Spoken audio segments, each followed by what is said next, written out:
Hello, everyone, and welcome to my stream where I shine, you shine, and we all shine. My name is Talanovella, and I'd like to welcome you to the last stream of 2025. I'm not going to be streaming tomorrow. This is why it's the last stream of 2025, and it feels weird. Yeah, yesterday was, it felt like the usual streams, but today feels like a weird stream. Just because, it has the energy of the last stream of 2025. It almost makes you pause and reflect on the type of year we had together. And I know I've been talking on stream and doing slow reflections on how everybody felt this 2025. But I feel like the stream is it almost feels like how do I explain this? It's like, I don't know if you've ever been on a plane, but there's like a ticket area where you give your passport or anything like that before they let you in. Kind of like that. So it feels weird. It's like, for the few months, October, November, December, it's like we've been waiting. I mean, this is just from my experience. It feels like stream has been me waiting with all of you in this area before getting on our flight to 2026. And now that it feels it's like a whiplash, Oh, we're going. We're actually going to 2026 now. So, yeah. I want that. I want the stream to be that. Just fully reflecting and looking at yourself. What 2025 meant to you or anything else like that. Maybe you can expand on the things you've mentioned. Maybe you can talk about, something you even haven't yet. I don't know, it could be absolutely anything. Hello, Christopher. Hello, Chameleon. Hello, Canary. Hello, Asian Deadcraft. Welcome all to the stream. I'm so happy you made it. I know I'm not streaming my usual time, but I can't stream later this evening, so I thought this was the perfect time to stream. It's interesting you said you have come to see what I have become. What made you say that, Asian Deadcraft? You thought you'd see what I have become. Yeah. What made you say that? I've become very shiny. No. I've become more clear. I've become more clear on things. Yeah. How am I since? Since what? What is our starting point? How have you become since 2024 to 2025? 2024, I don't even... It's weird. I want to be honest with you. 2024 was so weird. Anytime I think about what happened last summer, what happened earlier this year, my mind somehow keeps remembering 2024 memories. And I was like, why am I remembering 2024? Did anything happen in 2025? What happened this year? So it's so odd. I feel like I don't know how to describe it, but it's like this year was weird. As in, I streamed less. 2024 was a time where I streamed a lot. This year I streamed less. which meant really asking myself the question of, who am I outside of stream? And that's such a bizarre question for me to ask. I mean, I don't know how it was like for everyone else, but streaming for me really helped me and really saved me from despair. It gave me that light, that hope. But as I've said, a few weeks ago, streaming means something different to me now, and that's why my stream feels a bit different. It's done differently because it is different to me now, and I'd like to do it differently. So 2023, 2024, it was like a place of confusion, and I don't even know. Like, oh, I like this. Oh, I'm gonna keep doing this. Oh, I'm not really sure how to do this. Like, there were many things I didn't even understand, but I just kept doing it anyways. So it was like weird. I actually am very content and happy with what streaming means to me now, but 2024 felt like I was still trying to prove something. I was still trying to, I don't know, like, understand. I just had so many questions. I tried answering them, but my answers never felt right. So 2025 was really a time where I was like focused on my manga reviews. I was focused on other things beyond streaming, and it felt scary because it was just me. It was just me. So like every time I streamed, I have the opportunity to speak to you and talk to you about what's going on and things like that. But it was mostly just me trying to figure things out, trying to make things work. Just me and my own thoughts, and that's really scary when, you do work, yet it's not visible. Yeah. It was scary at first, but I settled into it, which is the good part of things. It was the biggest star. Thank you, Asian Deadcraft. Thank you for all the love, everyone. To you, it's just a number. The day tomorrow will be drastically different from the day after it. I think for me it's more of like reflecting, because I remember this year so vividly. Before I forget, before I make new memories of 2026, before any of that happens, I just want to fully unpack everything while my memory's still intact. Like, I still remember somewhat of July. I still remember the heartbreaks. I still remember the friendships I had to let go of. So those are very, very, very vivid. And yes, time passed. Yes, people moved on.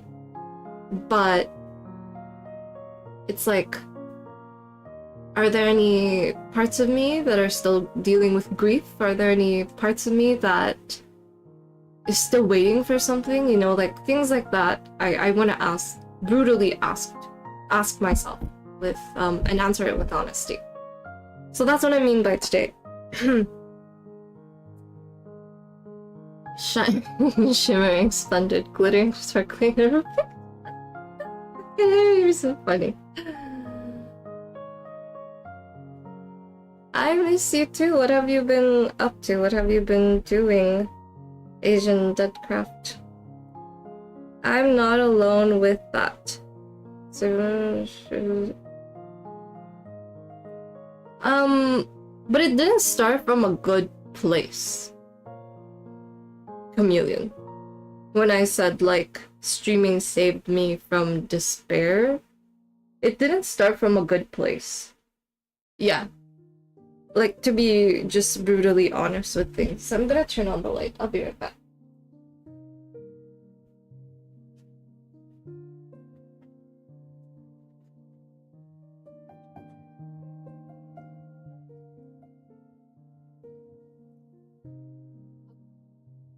So I just wanted to just answer that based on what I was saying.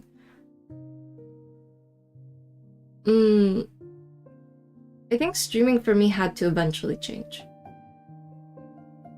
So I think the reason why I'm saying like streaming initially was not good, like it did save me from despair, but it felt like something that temporarily bandaged a wound that was still unhealed. Streaming made me feel like I mattered. In this type of platform, in this type of space, visibility equals you matter. Think about it. There are big streamers out there. There are streamers with numbers and everything you can describe someone who is really visible. Like when you say their name, you know them, things like that. So because I was coming from a place of I mattered, what I did mattered, you know, in my master's, and then going from a dark place and then going from a place of light again. That was like streaming, but not in the best way. Because I was dependent on that.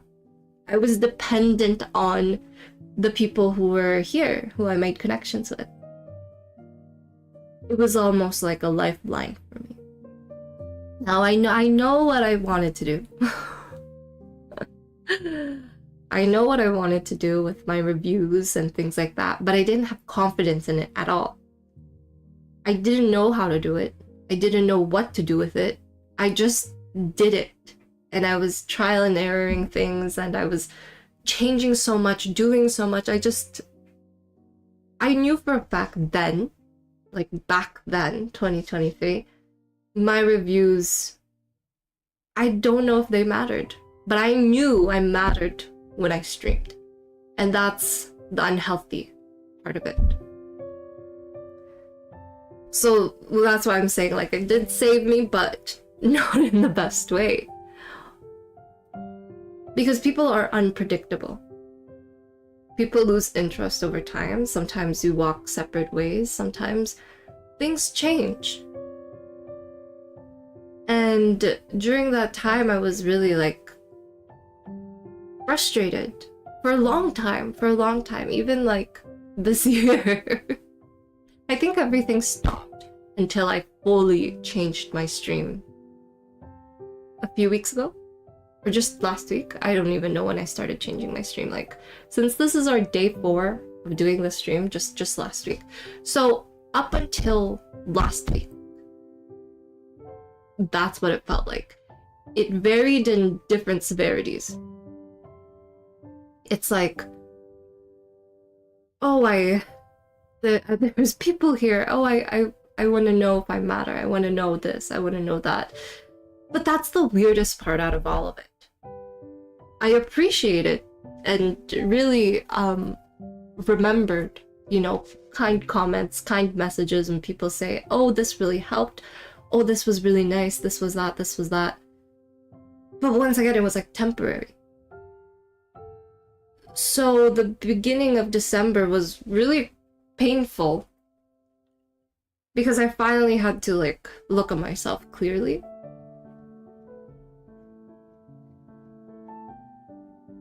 Do I still matter? Even if I'm not visible? And that was such a painful question that I kept answering the wrong way for many years. Yeah. No, thank you, Asian Nutcraft. You're so sweet. Why do you say you're still the same man as before, just aged? Have your experiences led you to think differently? Do you see yourself differently? Or everything to you still feels the same, you still look at yourself the same, you still approach things in the same mindset?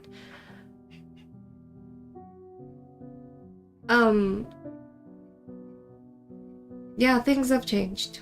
33 followers now, yep, it has. But I think the version of me before who felt like streaming felt like the only way I was visible in this world. Everything I do, I still matter in this world. Would actually be disappointed in that. Like 33 to 550. Because I put my heart and soul in everything I do. And for me, I think back then, I would be like, that's why I felt so frustrating and upsetting, you know? It should be more. Maybe I just need to do more. Maybe I just need to be more. Maybe I just more of me to achieve more results. But now it's so weird for me to say this because as I'm talking about it right now, I haven't even had a chance to reflect on this fully, and I'm just reflecting on it on stream. It's weird.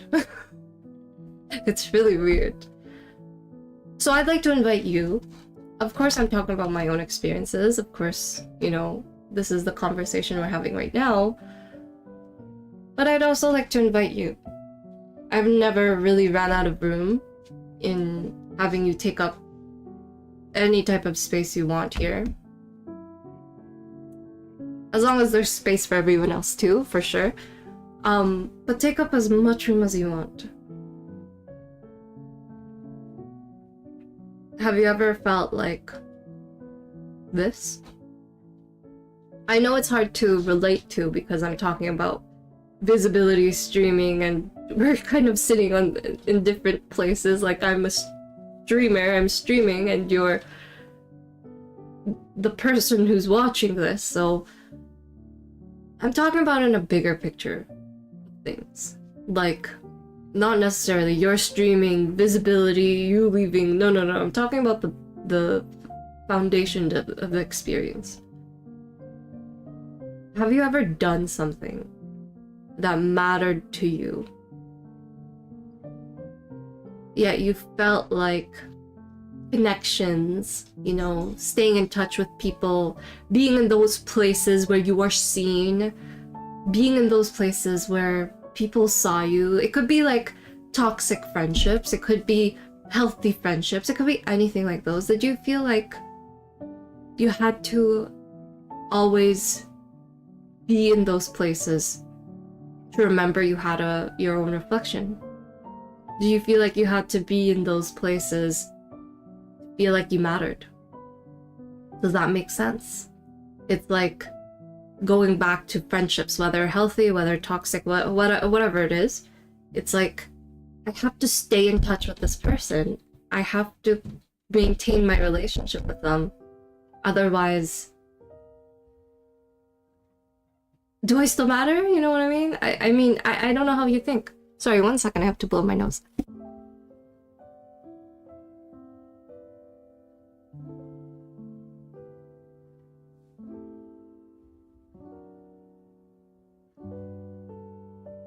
Okay, so it comes from the question comes from a place of, will I still matter from my own eyes, not from another person's? Do I still matter if I don't post on social media? Do I still matter if people don't always see what I'm doing? Do you still matter? And, you know, there was grief in this question for me, because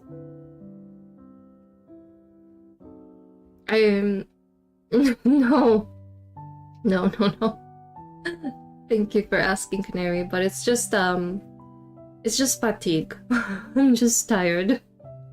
No, not from anything. It's just, I told you about this holiday, about me going to the emergency room, staying up for 17 hours to take care of a loved one, and then just having 3 hours of sleep, and then after that just off and on good sleep. Just trying to find my normal state of things. I'm fine. I got really good sleep last night, but that's what happened. So yeah. So I'm actually proud of myself because I never stopped doing my manga reviews. And it's so weird for me to say this because every time I streamed, I've always wanted to incorporate my manga reviews. But I'm like, oh, I don't know if it matters. I don't know. So 2026, I'm changing my mindset a lot on this because I think I built enough strength and so much of my efforts this year, even though it was quiet, even though it just challenged me so much on my visibility. Like, I streamed twice a week, I streamed once a week, like, I barely streamed, so do I still matter if I'm not visible? I tried answering it with my efforts. I tried answering it with what I did, and now I can confidently say, well, trying to, I do. So this next year, I'm actually feeling a little excited now that I talk about it. I cannot wait to live a life where I feel so confident in what I do, even if it doesn't matter to anyone else. To me, that's exciting, but it's just something I'm really happy about to fully describe on stream. Yeah. You're just mentally the same. That's fine. You feel content, you feel okay with everything, with how you think about things. I think that's great. While you were job searching, you also didn't feel like you mattered. But a VTuber I really watched a lot and was still... I started doing it first, I knew I would take separate my comfort self, and that is what I did.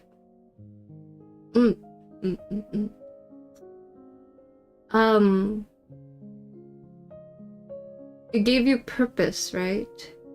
It gave you a reason to fully see yourself you mattered, based on the story you were saying. And like, your story really resonates with me because that's exactly how I felt with being a VTuber. I'm like, wow, like, people want to talk to me, that's nice. Like, people actually come here and speak and spend their time. That's nice, that's really nice, I really like this. But I was stepping out of my comfort zone for the wrong reasons. I was stepping out of my comfort zone because I'm like, wow, I just need to keep doing what I'm doing. I think this is me. I think I'm trying to be authentic. Is it really me? I don't know. I'm trying to keep people here. Like, please spend more time with me, you know? Like, but then as I was doing that, I was getting confused to who I was. Because yes, I was stepping out of my comfort zone. But that was the only reason was because streaming made me feel like I mattered. Oh, there's 2 people here. Oh, there's 3 people here. Oh my gosh, at a certain point I was streaming, I had like 50 people. I was like, oh, I matter. So that question is such a dangerous question if you don't fully understand if you matter in the first place. Because it becomes, as I've said earlier, like, it was not in the best way, right? That's why I really had to understand fully what that question meant. Because I was streaming, I knew I mattered. It was visible. People, you know, feedback from people, talking with people, it made me really feel like I mattered. But stepping away from stream, you're not talking to anybody. It's just you and your work. You know, this is just me doing my own work. This is just me. No one to talk to, just me doing it. So that was so crazy. So it's like, I'm not streaming anymore. Do I matter? Do I still matter? Oh my god, I stream twice a week. What happens now? And then I thought, yeah, I still mattered. But it was really hard to come to that. Especially I'm not doing things, I'm not doing roles, I'm not typically in places that used to define I mattered. I outgrew them. Which is exactly what I was wanting to. The first question that I wanted to ask everyone: what did you outgrow this year, even if you didn't plan to? What did you outgrow this year, even if you didn't plan to? Or maybe you did. I mean, in my case, it was like a tug of war. It's like I don't know. I think for the most part, I didn't know. I was confused. But I was still trying to answer it in my own way. Like, no, telenovela, don't stream more than twice a week. Don't do it. Don't do it. Don't do it. Don't do it. Because it's that unhealthy mindset of, I'm streaming because I need to know I matter. So, but I had to answer that with what I did beyond stream, which was really hard. And I think, sorry, I'm asking this question to you. What did you outgrow this year, even if you didn't plan to? I wish I can pin it. What? Question number 1. What did you outgrow this year, even if you didn't want to? I'm gonna pin it. I also outgrew relationships. That was painful too. It's so painful to grow. It's so painful to change. Hello, great. How are you? How was your holidays? Merry Christmas and a Happy New Year to you. I outgrew relationships, which was hard. That was hard. That was really, really hard. Even close ones. It was hard because I didn't plan to. It just happened out of intentional decisions. At first it started with friendships. I'm like, wow, I'm really giving so much in this friendship, you know? Like every time I talk to them, I'm always listening to their problems. Every time we speak,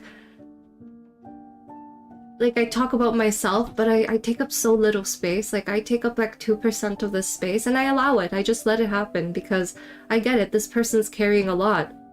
But I'm like, aren't I carrying a lot too? It's not that I want transactional relationships. I want something where we both want something mutual. Where we both want something mutual for ourselves, right? I want something that makes you feel like you have a lot of space. Do you want that from me as well? Like, you know?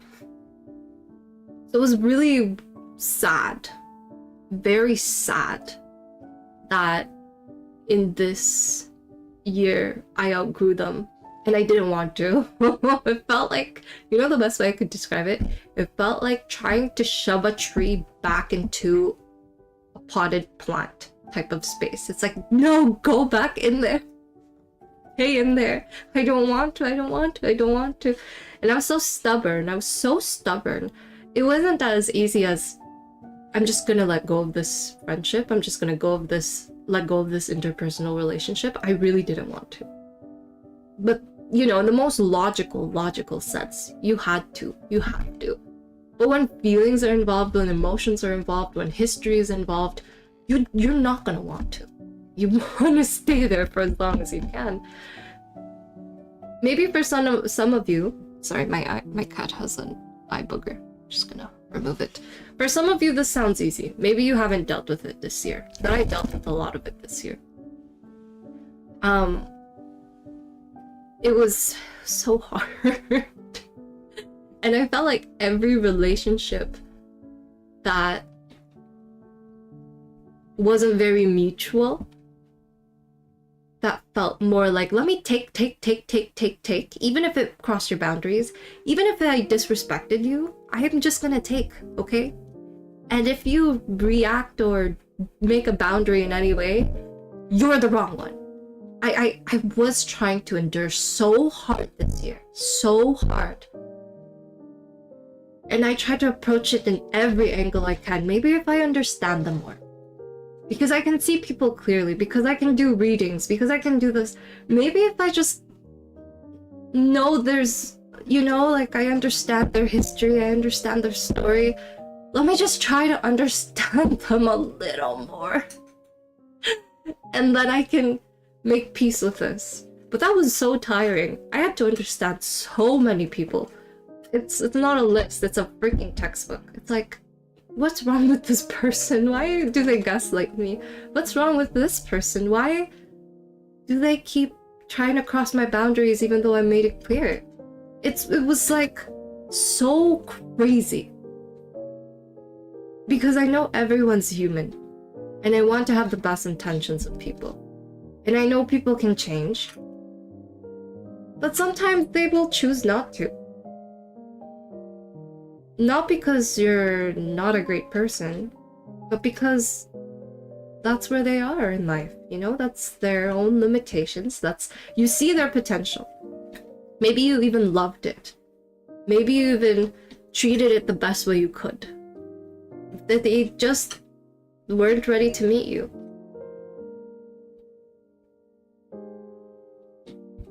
And sometimes people will change for a person. Sometimes they won't. And it sucks. Especially when you saw them as special. Because it makes you wonder, wasn't I special too? If you were so special to me, wasn't I special too? So it really makes you ask these things. If I saw you as someone who was like a mother to me, if I saw you as someone who was like a sister to me, you know, especially like the friends I had, if I saw you as someone who was like a brother to me, what happened? Why? Why? And I had so many whys, I had so many wonders, I was so confused. Grief was hard. I tried moving on, but now I've never felt so clear. I accept them for their limitations. But who I am now, they need to meet me here.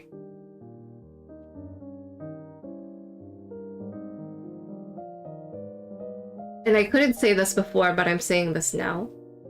And unless they meet me here, they will not have room in my life. Because before it was weird. This whole year was me saying that from a place of, I accept people's limitations. Okay, it first started from there. I accept people's limitations. Sometimes people can't help but be assholes. Sometimes people can't help but act out from a place of their own trauma and their own unhealed pain. Okay, I get it. I accept people's limitations. And then I started answering it with, I deserve better too. Then I started drawing boundaries. Okay, I see where you're at. You need to meet me here, okay? But the third part of this answer of mine, but I'll give you 5, 10, 50, however more chances you'd like. And I kept doing that the whole year. It's accept who you are. I know what I deserve, but I'll give you one more chance. A second chance. A third chance? You want a 10th one? Sure. You want a 50th one? Sure. Is this your 100th one? Sure. But now it's like really forcing me to say it. There's no room.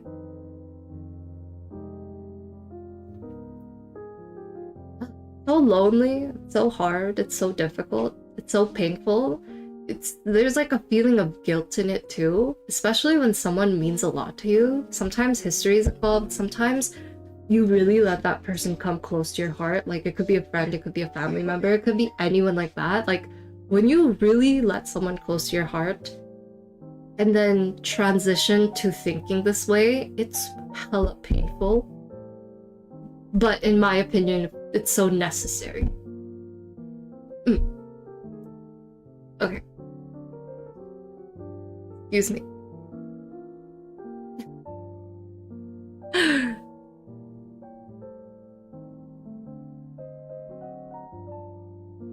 Sorry, I'm reading your message, Asian Deadcraft.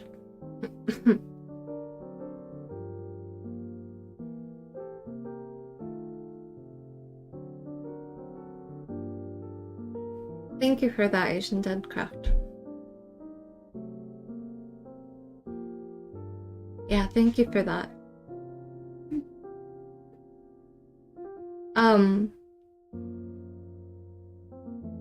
I just want to pause for a moment to really feel your message. I mean, I feel it strongly. I'm just trying to find the right words, because that's a very strong message you sent. It's so kind. Sorry, and I have phlegm too. So one second.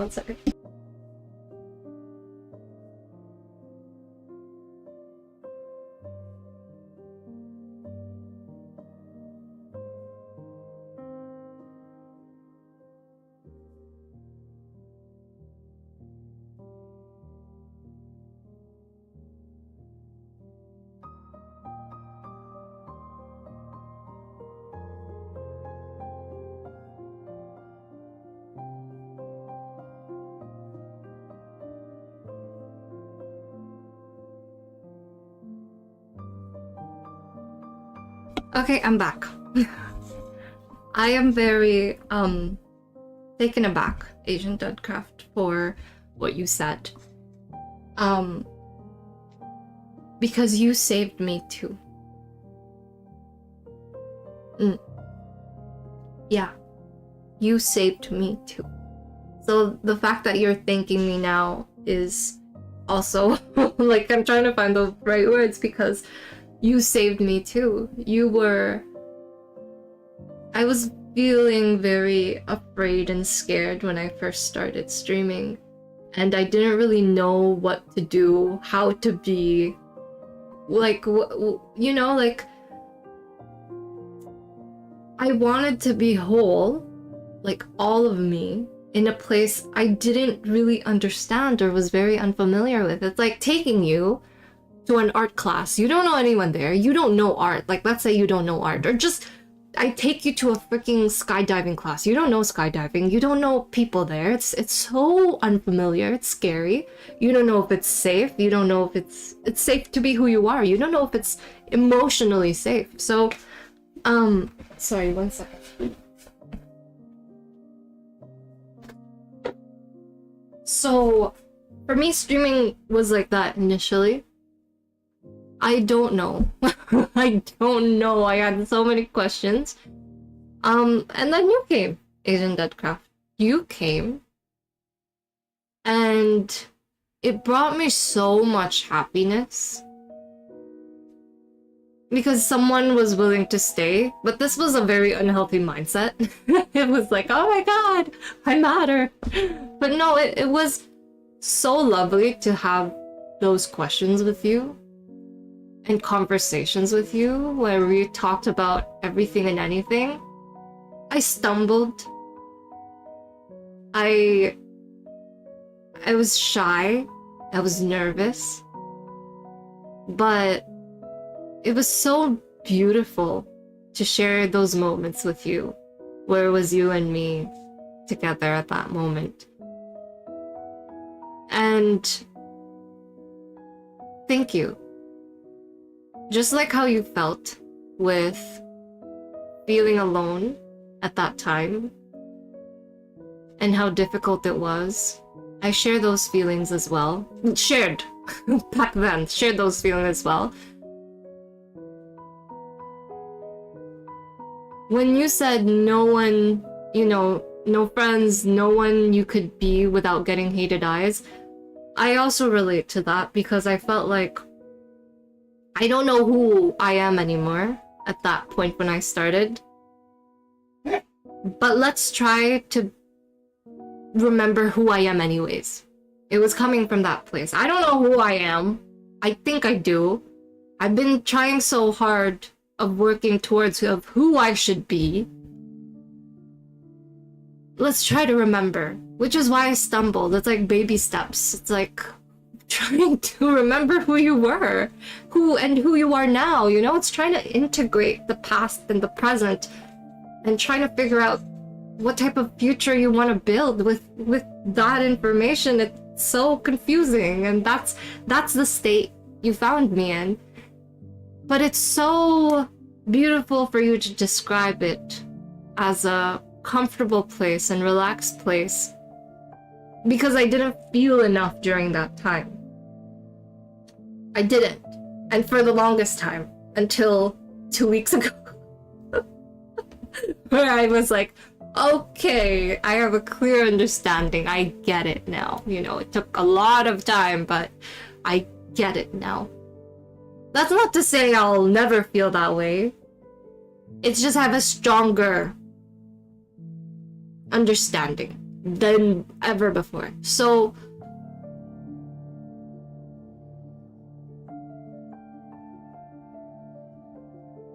I just can't help but speak in such gratitude. Like, sorry, I just can't help but express so much gratitude to you, Agent Deadcraft. So thank you. Thank you so much. And it's funny, it's not funny. You said you weren't depressed. But it's funny, like, from my perspective, I wasn't depressed as well, but I was also feeling a mixture of emotions. Like, I didn't really know what to feel. I was still trying to, it was so weird. It was like woozy, like, I don't even know what to think, you know?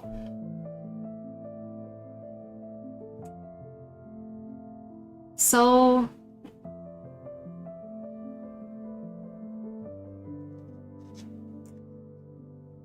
yeah, thank you. Thank you for understanding, accepting, and staying. Even when we couldn't, even when we didn't have everything figured out. Even if we felt fragmented, I think the most beautiful part was we treated each other whole. Even if we felt fragmented in who we are and our emotions and how other people saw us and many, many thoughts like that, we still treated each other as if we were whole. Because it's easy. Like, think about it. It's easy when you feel like you have your life together, when you feel like, I know what I want, I have a good amount of friends, I have this, I have a job, I have that, I have this. It's easy to think like, I am whole, I am fine, I am great, I am whatever. But when life hits you in so many places, you start to wonder, am I? Like, am I? So it feels like a whole fragment of pieces you're trying to put together, but you can't put them the same way anymore. So it's so confusing and messy. So I think that's beautiful. Agent Deadcraft. The time we shared. And the time we still share. Because this moment to me is beautiful right now. The way we talk about things, the way we remember the memories. Do you think time has gotten better for you, Agent Deadcraft? For 2024, 2025? I know you still feel the same way as you are.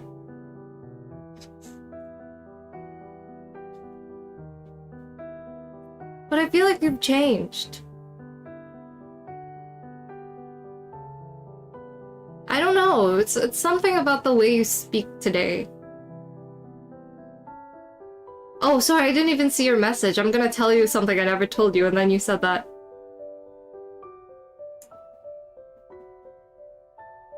I've spoken to you quite a few times, right? And you feel like you haven't changed.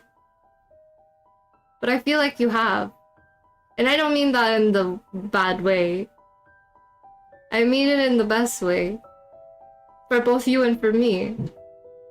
Because we both allowed ourselves to remember we were whole. We didn't have the strength to see ourselves as whole, you know, with the time we shared. But we both gave each other strength to do that. And as time went on, we felt life, we experienced life. We're starting to live like we are.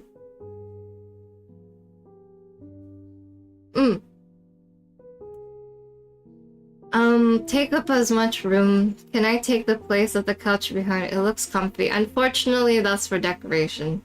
Everything behind me is a wallpaper. It's not real. You have friends who show you you matter. If you don't write anything for a few days, they will reach out to you. Talk about whatever you want, just like they can to me, even if you don't talk, because they... Oh. Excuse me. Oh, thank you for the hydrate.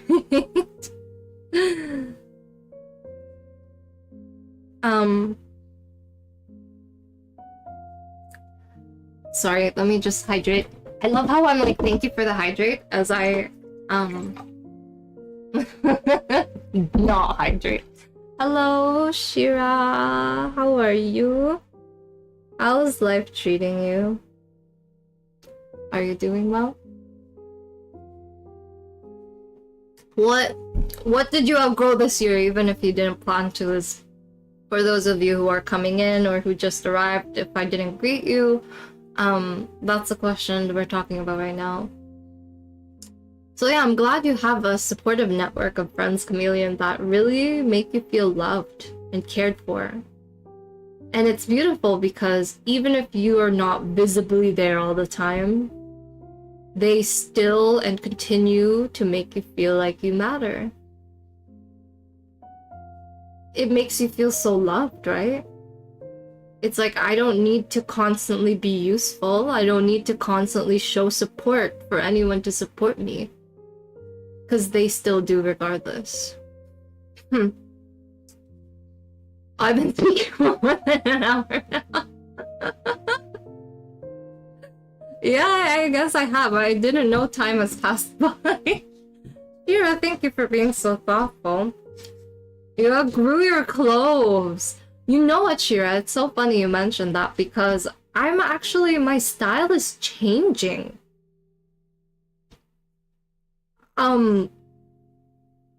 Like my own, like when I went shopping, I still haven't bought it, but I added it to my cart. That's still something. And I was looking at the clothes I wanted to buy. They're not basic, but I feel like they enhance my natural features. Instead of like looking well dressed, instead of looking like I have my life together, it's so authentic. Like, I don't know how to describe it. It's like, it's still me, but it just enhances the natural parts of me. You know what I mean? So I realized I outgrew my own style, even though I didn't plan to. But it's nice. It's nice. It's like, oh, I didn't know. Thank you, Chameleon. I'm proud of each and every one of you as well. Anyone here on stream, even if, you know, if you mentioned it, if you didn't mention it, whatever you shared, thank you for spending time with me in this space.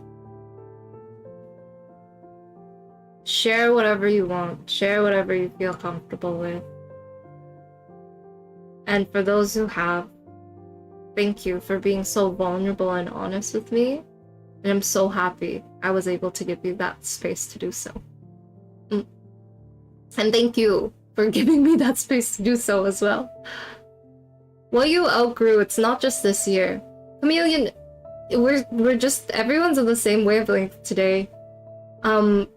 Because when you said that, like everything I said for the past 10 minutes when I was speaking with Asian Deadcraft, it's so weird because it's exactly that. That one sentence is everything I described in 10 minutes, you know? Yeah, I didn't outgrow just this year. It was like many years. But it reached its final form this year. What you continually outgrow bit by bit is your shyness and insecurity. Wow. Shyness shows up differently for everyone.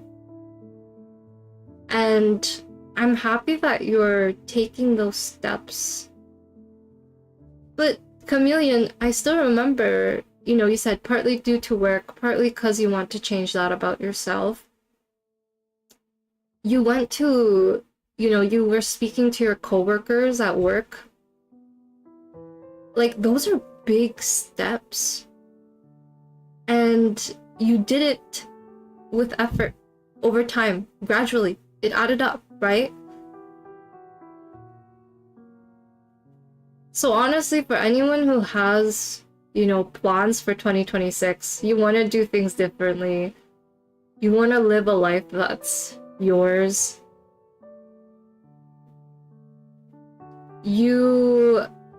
It's all about the effort. It's the small things. See, here's the weird thing. It's like, as I've said, like, the gym makes you feel like your efforts are starting to matter. You can visibly see, for us, for most humans, we rely on our vision to see and make sense of the world. But it's so hard when you can't always visibly see that with a progress bar. In a game, you know when you're gonna level up. Imagine playing a game without an XP bar. You would be frustrated. You would file a complaint. You would rate it 1 star. You would be like, how do I know I'm leveling up if I can't see my XP bar? How do I know how many bad guys I need to do? And that's life, right? That's life. There's no XP bar for you. There isn't. You have none. It's so difficult because when you talk about shyness and insecurity, Chameleon, it would be nice, to have an XP bar to show how well am I doing with this? Is there something I'm still working on? You need to have self-awareness. You need to develop emotional intelligence to understand your XP bar. You're not given an XP bar. You just develop those skills to understand where you're at. And what's worse, there's no numbers, okay? I feel like in academics, you will see numbers. If I study this way, okay, I didn't do so well, let's try a different way. And then you see it, there's a number. You get an 80. Okay, maybe I just need to keep up with this. I just need to get familiar with this. Then you get a 90. Then it fluctuates. Sometimes it's not the same, but it's slowly, gradually improving. But when it comes to personal growth, hell no. You don't have a number. There is no progress bar. So it's so hard. It's really, really hard. And it sucks too because, listen, you can try to, it's not a bad idea. You can try to tell your friends, you can try to tell your close loved ones, like, yo man, like, I'm working on this thing, I have this problem, and I'm getting better, And they're like, yeah man, I see you change, this, that. But it's still like, the way they see you, it still doesn't compare to your own progress bar. Because they don't know the full story. They don't know what it's like to live 24/7 as you.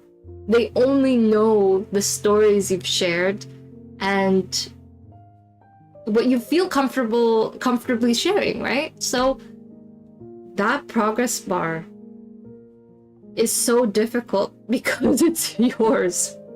You can try to find it in other people. You can see it and chase it, but nothing is more true than how you see yourself. I guess that's where love comes in. Because, as I was talking about yesterday, you can try to chase people that make you feel like loved, that give you the validation, that make you feel like you're worth staying for, that make you feel liked. But ultimately, it's temporary bandages. These are things that feel nice, but you really have no control over of how long they feel nice. So it sometimes becomes an addiction. And not all, that sounds very strong, but you keep chasing it. Maybe if I just find a boyfriend, maybe if I just find a friend who understands me, and maybe if I just, maybe. So you're chasing rabbits, chasing them forever. But sometimes you don't need to chase what you already have. So,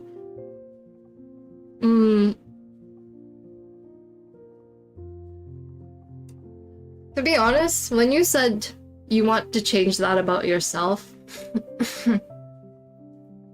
I don't know how to feel about that, personally. You want to change that about yourself. When I see it as you're trying to find safety in how to be yourself. Do you understand what I'm saying, Chameleon?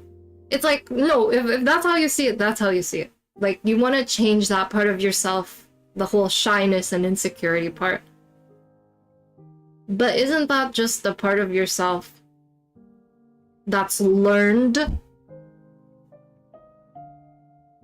I want to make sure it's emotionally safe to be who I am. Because you're starting to understand who you are. You're starting to remember who you are. And you're building the person you'd like to be, right? Based on everything you've said so far. So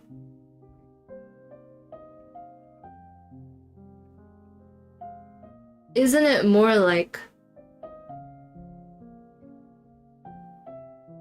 because change, I'm not sure if the word change fits in this case from my own perspective.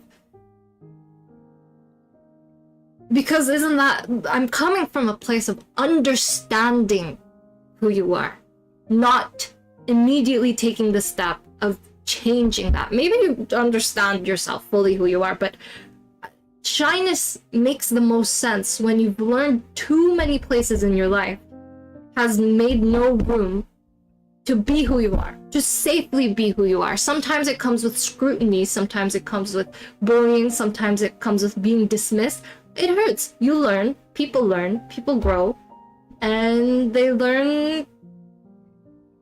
Let's not give all of ourselves all at once. Let's see first before making that step. And the whole insecurity is almost like the byproduct of that.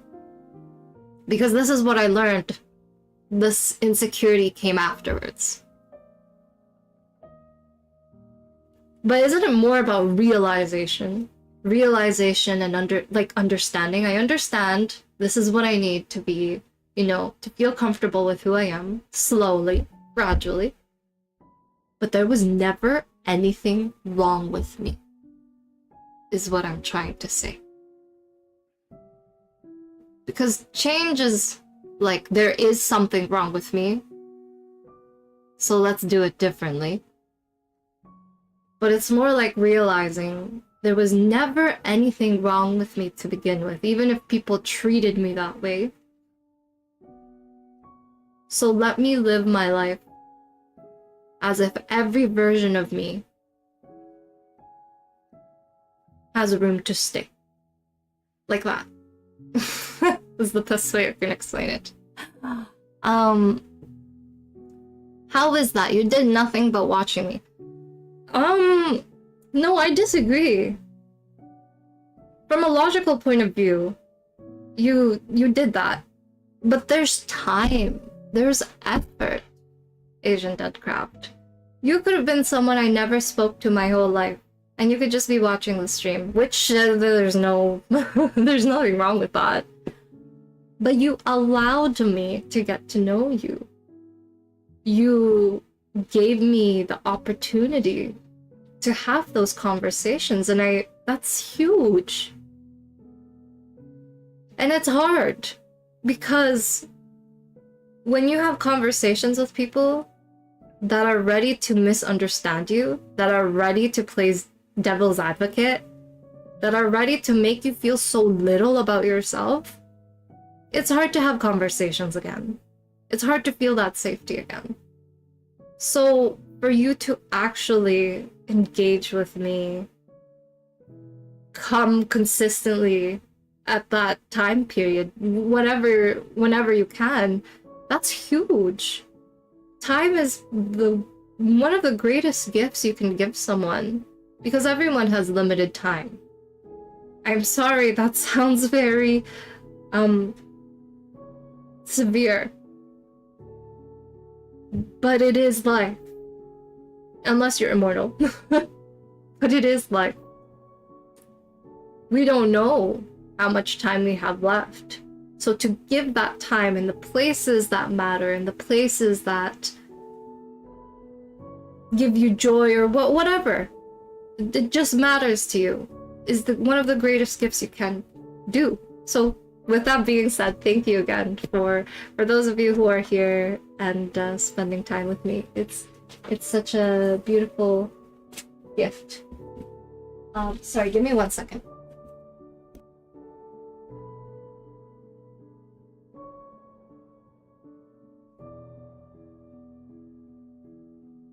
Okay. Toxic people you either need to get out of your life or you convince them to behave better. There is no other way. The second part that you said, it's not a bad thing to try to encourage them to do better, but they won't always make the choices that keep you in mind. You know what I mean? It's like, I know there's more of you. I know that. Not more of you. Sorry, that was really wrong. You are more than enough. Like, I'm talking about toxic people. Everyone's more than enough, but sometimes their unhealed pain makes them less. I was actually writing about this because I was doing my manga reviews yesterday and I wanted to share it with you. Excuse me. Okay, where is that? Okay, this is what I wrote. I was doing a manga review. It ties into what we're talking about now, the toxic people. You'll just see the connection. I said it's interesting that the person you love can seem more attractive. This is a very rough draft. When you're dating. It's like being romantically involved with someone or being close with someone amplifies their strength. But also the story that I was reading, being with someone can also amplify their unhealed pain. Isn't that odd? And I love how, you know, the manga I was reviewing showed both sides. It's like being with someone, spending time with someone, things like that, it amplifies their strengths. Like, you can see this person's really patient, this person's really kind, this person is really generous, but it can also amplify their unhealed pain. It's like, oh, is that insecurity? Oh, is that like feelings of abandonment? Oh, is that feelings of inadequacy? You know what I mean? Interpersonal relationships can really trigger unhealed pain, and it can make you feel it much more intensely. So I love how the story shows both sides of it.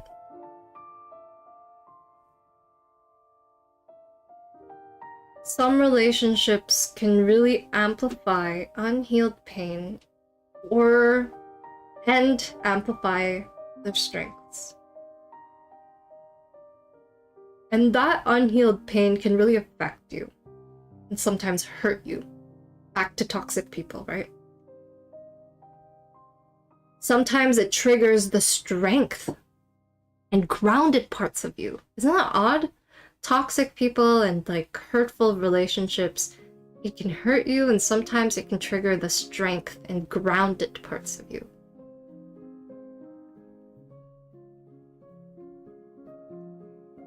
So something I realized, just to summarize it, relationships can reflect the parts of you that feel less. And sometimes it makes you feel less whole, and sometimes it makes you feel more whole. So it's really weird. It's like, you know, toxic people, it's like, wow, this person is triggering me because they know I am very grounded in the way I see myself. Like they're, or maybe not, who knows. But I think that was like the most difficult thing this year. It's sometimes there were toxic people, sometimes there weren't. Sometimes it's just people in their unhealed pain, right? And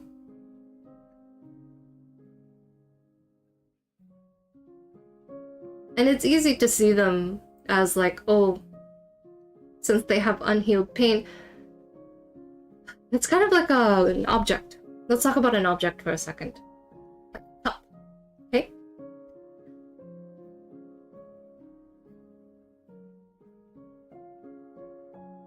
There's a part that's broken on the cup. Sometimes water seeps through in that area. So the cup feels less whole, right? It's like, oh, this cup is broken. And I see that as in people. Sometimes we see it and we're like, wow, that's a really nice cup. It holds things together. And then we start to see, oh, there's leaking here. It's broken. So you can keep using that cup. It's like the toxic people. Not use toxic people. You can keep having those toxic people in your life. Just AKA people with unhealed pain. Who don't really know how to deal with it but project it outwards. Or you can stop using that cup. You can try to tell that cup, put it together. But sometimes people are not ready to do that. Because that means change. And there's fear of change for some people. I'm not defending toxic people. But because I've dealt with them so much this year, I've come to understand them. Convince them to behave better. I've tried. This is from a place where I've tried that so much. This is where the chances come in. So it's like you are whole. The cup is still whole. But I know that you fear change. I understand those are your limitations. Because change is to fix that part in the cup that's leaking. And some people are used to it. Some people are familiar with that pain. Some people are familiar with being misunderstood. If people misunderstand me, let them continue to misunderstand me. I will continue to not be authentically me. I will continue having a mask. I will never let anyone close. I will make people feel small. I will this very like unhealthy mindset. So it's seeing that, understanding that, and it's loving them with distance involved. I'm not telling you to stop loving them. In fact, I'm encouraging it, but with distance involved, where you're no longer hurt, where you're no longer in pain from their actions.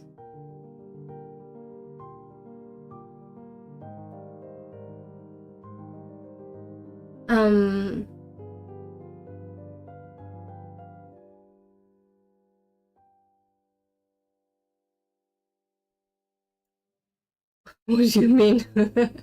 It's okay if there's nothing else you can say about it. It's okay if you understand where understanding begins and where empathy ends. Because that whole thing that I said, where does understanding begin and where does empathy end, was something I struggled with for many years when it came to people with unhealed pain and them projecting it outwards. I tried everything I can.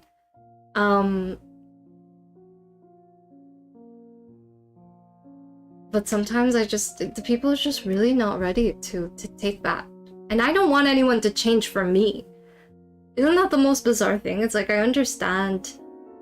I see what still hurts for them, but I also don't want them to change just to keep a relationship with me. I think that's fine, but ultimately they should do it for themselves. For themselves. For them to live a life that makes them happy. So, I don't think there's anything wrong with... how do I explain this? I don't think there's anything wrong with wanting to do better. It is nice if I'm the reason why they changed, or if you're the reason why they've chosen to change. But I really want it to be from a place where they have chosen that for themselves, because they want to live differently.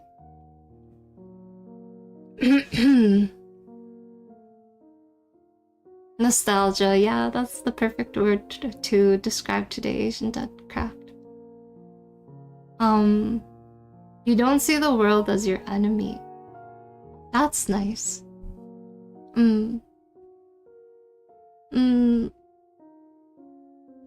Sometimes it's hard to... You see, I think you just realize it's not that everybody is born, comes out of the womb, and is like, yeah, it's me against the world, me versus the world. I think it's something you slowly realize and learn. After being who you are, after being authentically yourself, you're like, what's going on? Why are people treating me this way? So, I don't think it's necessarily good versus bad. In that regard, I think it's more so, why do I have to keep protecting myself from a world who has never really given me safety?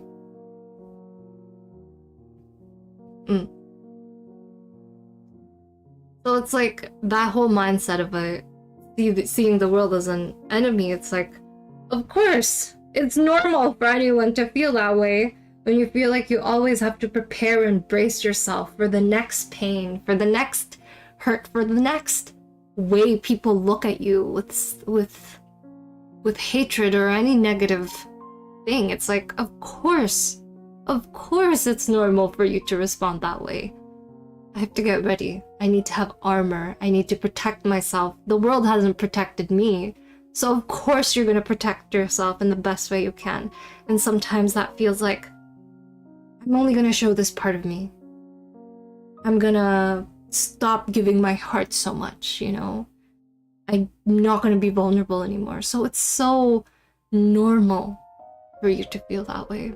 But I'm glad that you're starting to see the world as not a place where you have to brace yourself from, but a place you can actually start living your life in. And that is very beautiful.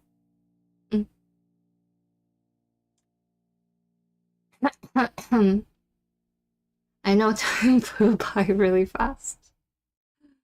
Where did the time go? Ow! Sorry, I'm just stretching. Give me a moment. I'm gonna go drink water. Yeah, this stream today feels a bit different. Not in a bad way, it just feels nostalgic.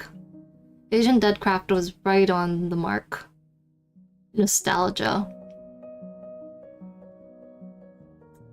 I don't know, if I was to describe it in 3 words, it would be excited, because, you know, I really wanted to use the stream as a place for everyone to reflect on whatever you want to reflect on.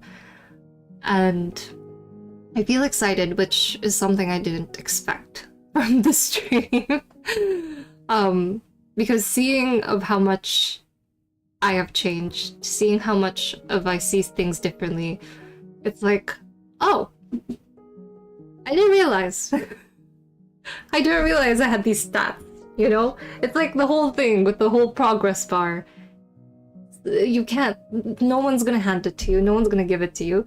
It's just something you have to see for yourself, and the stream made me realize it, that I've grown a lot, and I can't wait. It's like unlocking parts of your character, and you're like, oh wow.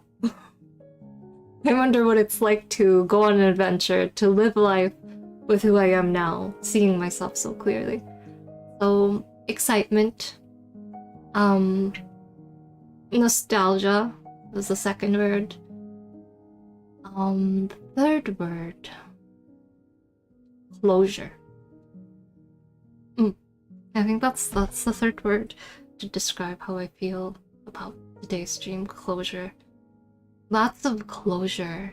It's like, it's kind of weird because I've always seen the things I've gone through with the door still open, so I can access it anytime. So sometimes pain seeps through, comes out. It's like, do you understand what I mean with the door kind of open? It's like, it's not shut. It is closed, but it's not fully closed, it's not fully open, it's just there. And I've always seen my experiences with life that way. But now that as I talk about it in today's stream, it's like, oh, I didn't know the doors were open. And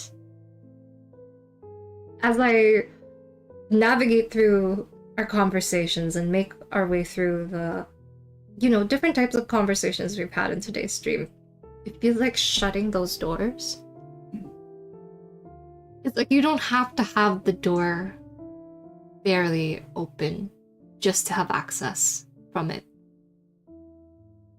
Sometimes it's closing it. And this is very unfamiliar to me. This is another new thing I'm realizing on stream, so I don't really have the right words for it. So it feels like shutting the door.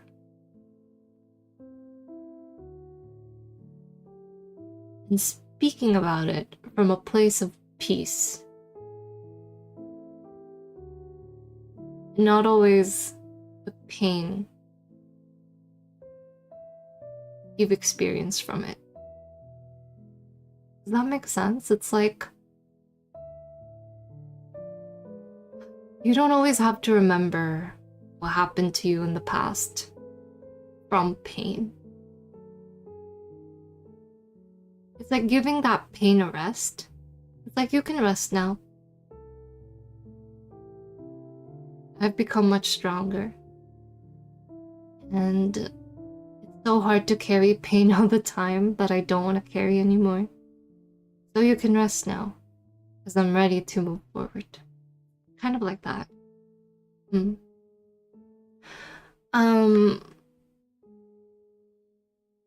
Yeah. Thank you, Chameleon.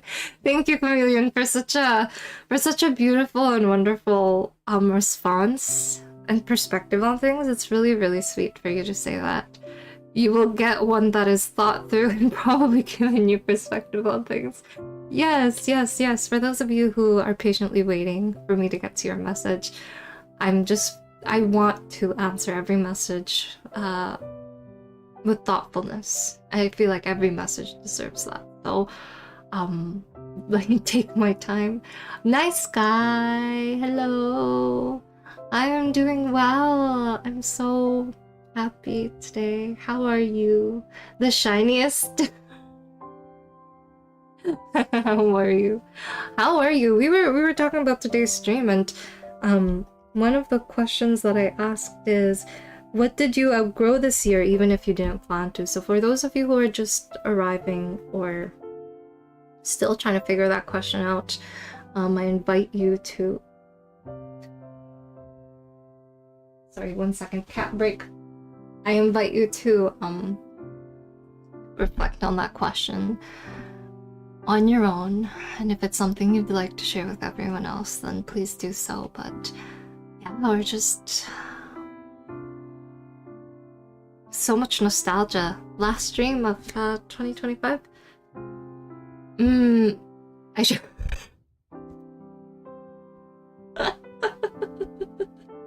Asian Deadcraft, you are so funny. You are so, so, so, so funny. That is so funny. I should not have skipped the tutorial. That cracks me up. I love that comment. I love that comment. It's so ridiculous. You feel like you have leveled up considerably this entire year in every regard. Balancing progress at work with progress on your hobbies, more time effective with chores, hanging out with friends. You mostly managed to get all that under one hood. That's something to be proud of. Woo! Is there a reaction I have? Yeah. Anytime. So to make this very cat friendly on stream, every time someone is celebrating something about themselves, or if there's something to be proud of, we unlock the dancing pudding. I think it's the most appropriate. Instead of cheers, it's dancing pudding. I mean, we're still gonna say cheers. We can say cheers, cheers, cheers. But it will be in the form of a dancing pudding that just left. But yeah, that's a lot. That's a lot of steps. You know, it's not like you suddenly learn how to walk. It's baby steps, slowly. Sometimes you took those steps last year, a few years ago.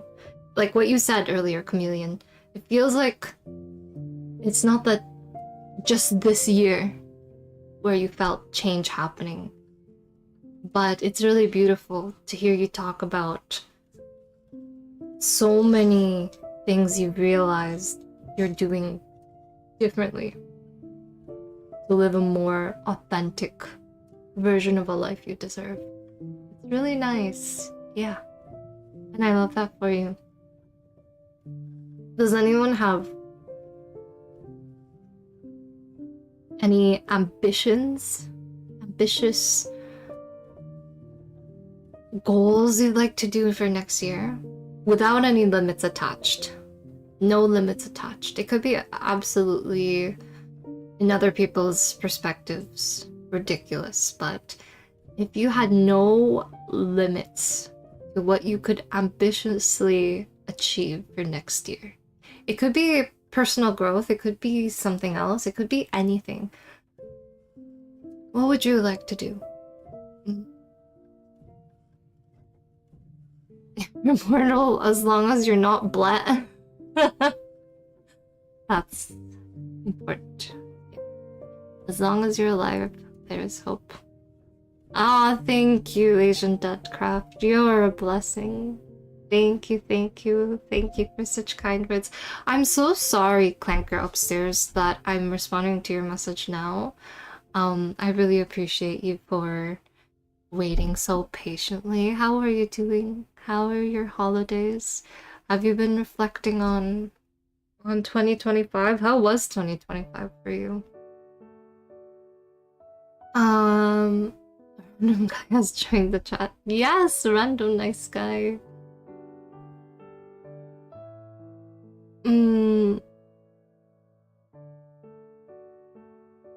Your biggest check.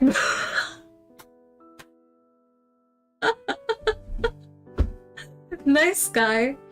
The automod is no longer your op. You are now able to check your own messages. How does it feel to have the power to check your own messages? By the way, for those of you in YouTube or Twitch, I'm streaming both. I'm streaming in both YouTube and on Twitch. So if you see me read a message, you're confused with, you're like, what is happening? Where is she? What is she doing? I'm streaming in both platforms, so just an FYI. Yeah. Yeah.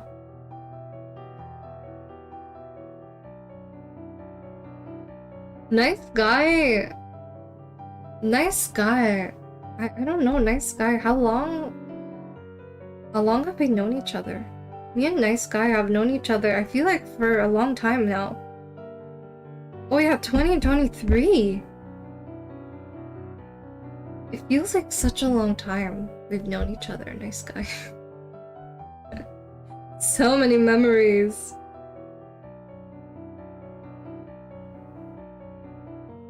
Maybe you can get to know nice guy now, Asian Deadcraft.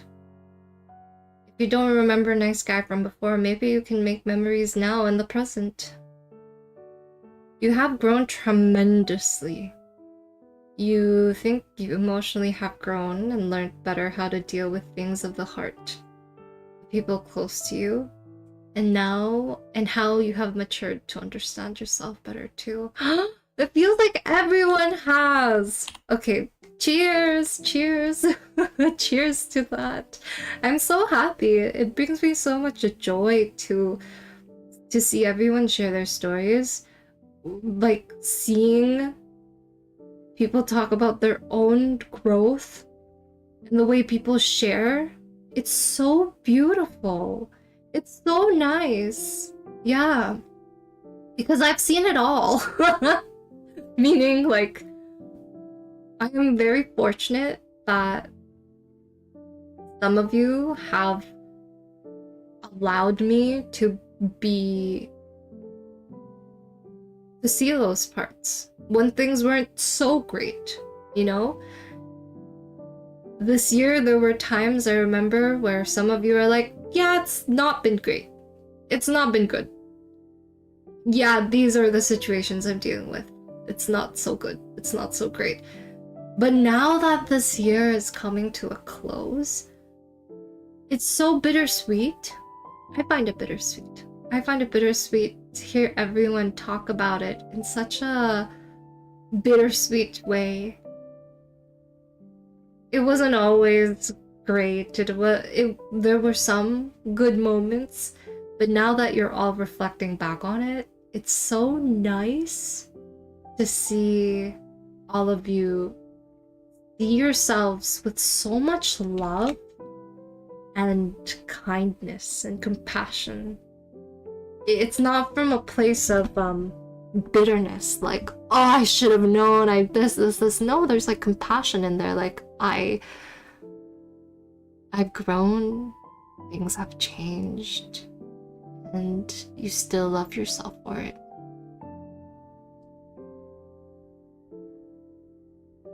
People come and people go, Asian Deadcraft. People come and people go.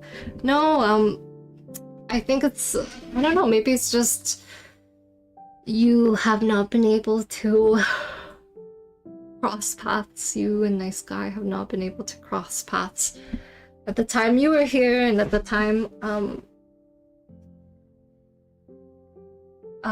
nice guy was here. Sometimes it happens. Yes, Asian Deadcraft. Yes, exactly what you said. Your recent message. It's not so great. It's good to remember on your own. Like, yeah, things have changed. And not all change are good, not all change are bad. And that's okay. You have the ultimate power in your hand. No! Nice guy, it's nice to see you so devoted to being a moderator. Thank you. Thank you for handling it. With power comes great responsibility.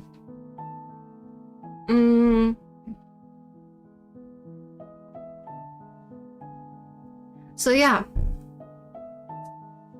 we're ending the stream soon. Not immediately, but we're making our way there. I did say sorry, 1 second.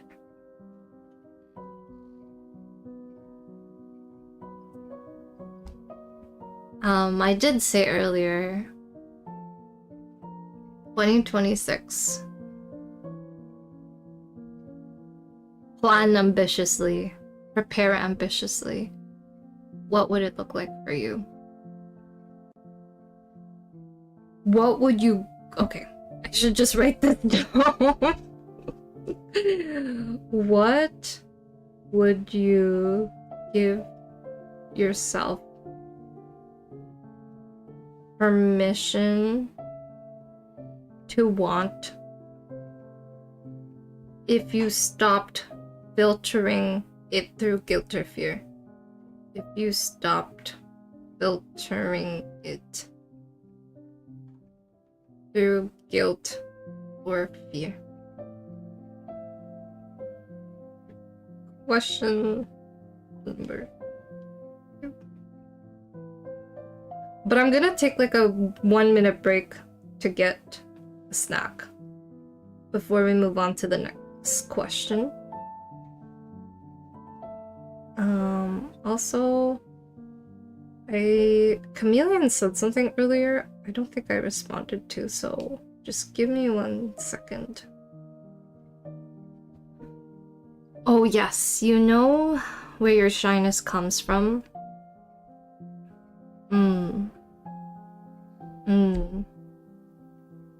I understand. Okay, I'm gonna read your message, chameleon. You know where your shyness comes from. Parents oftenly not having had the time and energy to listen to you properly. Idiots you describe at school in your class that treated you badly. And for a long time, no real friend who cared about you. It makes sense to become shy. But now I don't need to be shy anymore. There is no reason to feel below anyone else anymore. Not as important as someone else. It's so necessary. I think it's really necessary to understand why we do things. Like, why am I so shy? Why am I so insecure? Why am I so insecure? Why do I over-explain myself? Why do I do this? Just that basic question alone is actually a very strong question. Why do I do this? Why is it when someone's mean to me, I react this way? Why do I do this? Why do I do that? Why do I do this?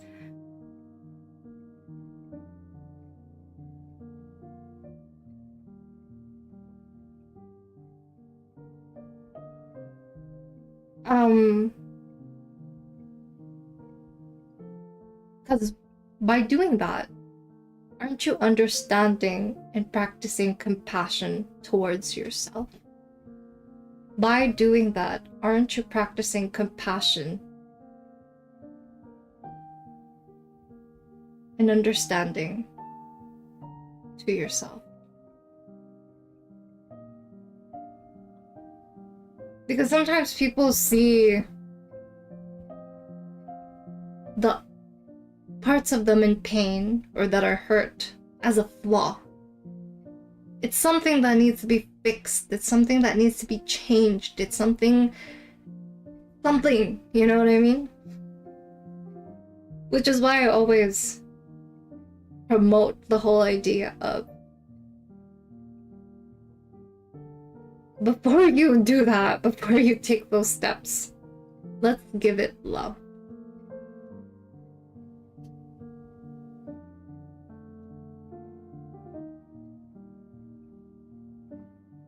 Chameleon, everything you said, everything just makes sense. You deserve the time and energy. People should give. You are deserving of time and energy to be listened to. And everyone else here. I know we may not have had the best experiences when it comes to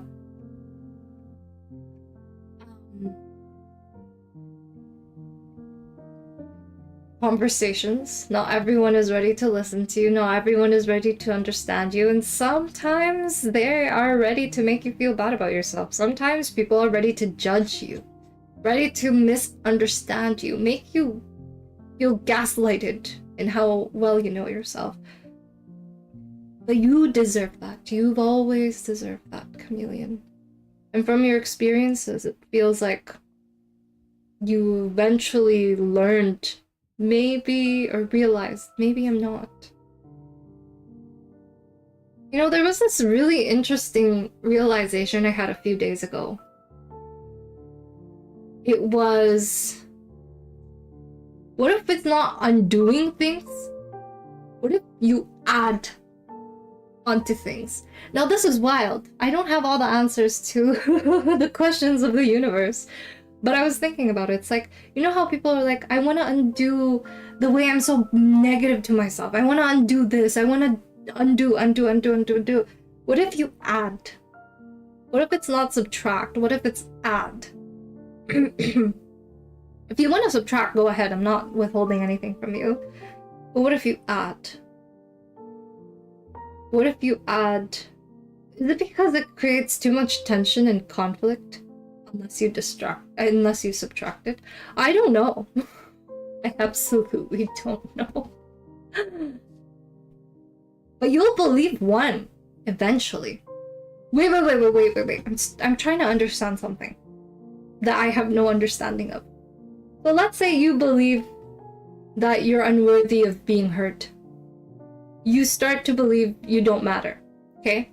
Let's say for 20 years of your life, for a decade, for who knows how long, you started to believe that, okay? I don't matter. I am not good enough. I don't belong. Let's say you start to believe that.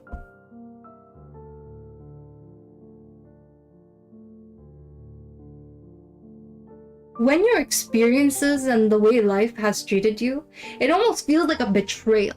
Now hear me out. It almost feels like a betrayal to subtract that from your life. Because life has treated you that way. So it doesn't make sense, right? When you're like, no, I can't think this way. No, I should stop thinking this way. So when I said add, I even got confused. I'm like, if you add the mindset and thought, I am deserving. I deserve to be listened to. I don't need permission to speak. My voice deserves to be heard. My voice deserves to be expressed. Those two things will fight for truth. So I think it's absolutely absurd to add instead of undo, but it's essential. Why? This is like on time clarity, so I will not have the proper words, but this is from my best understanding. Those two truths will fight. What do you mean I'm actually good enough? You know, if you lived your whole life thinking you're undeserving of love, happiness, and people to listen to you, and then you start believing and thinking you are, those two truths will keep tugging at you. No this, no that, no this, no that, no this, no that. And then sprinkle, add some bad situations, good situations. One will lean towards the other. Sometimes a bad situation happens and then you'll start thinking how you did it from the past. I am not good enough. I am someone not worth staying for. That thought will prevail. But then let's say a good situation happened. Someone understood you, someone listened to you, someone made you feel seen. Then you start thinking, I do believe I'm worthy. I do believe I matter. But these are all not from a strong foundation. I think this is where it gets really challenging and it gets really complicated. Because it's honoring how you lived before, how you thought before. It's honoring that, but it's also believing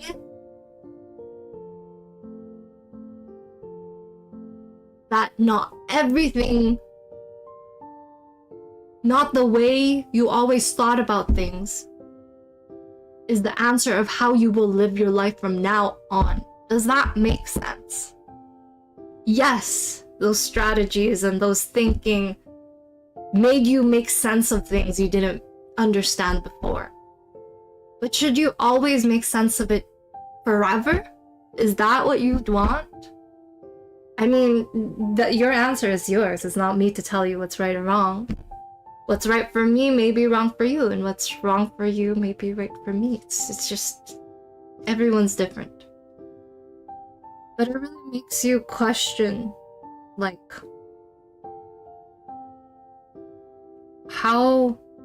what do I want to believe in differently?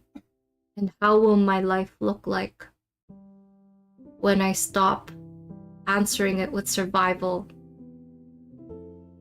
but a life worth living in? Which ties into our question. It ties to our question number 2. What would you give yourself permission to want if you stop filtering it through guilt or fear? Because that initial thought, I am not worthy, I'm not good, like the whole lore associated with it, it deserves to be honored. But you also deserve to ask yourself a different question, where that is not always the answer, where fear and guilt is not always the answer. It's just giving yourself the permission to want. I don't know why it's timed. Wait. Okay, question number 2 is timed. It's like, okay, when it reaches this time, you can't see it anymore. Oh right, I was gonna get the snack. I forgot about it. I was gonna get cheese. I bought this really interesting cheese that's like pizza flavored. And it's so delicious. And with that being said, even though there's not that much time left on stream, I still really want to get it. So I'll be right back, okay? Okay.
Okay, I am back with my cheese.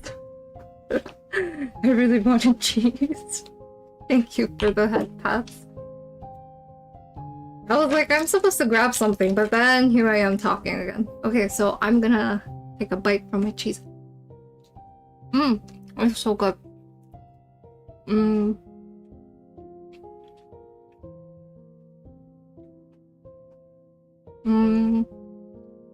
It's good to remember those that haven't.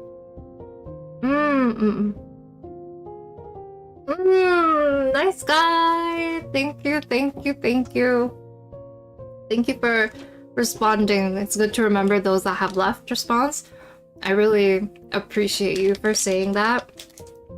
And thank you for putting it in such a beautiful way. Thank you. I really appreciate it. It's okay, Canary.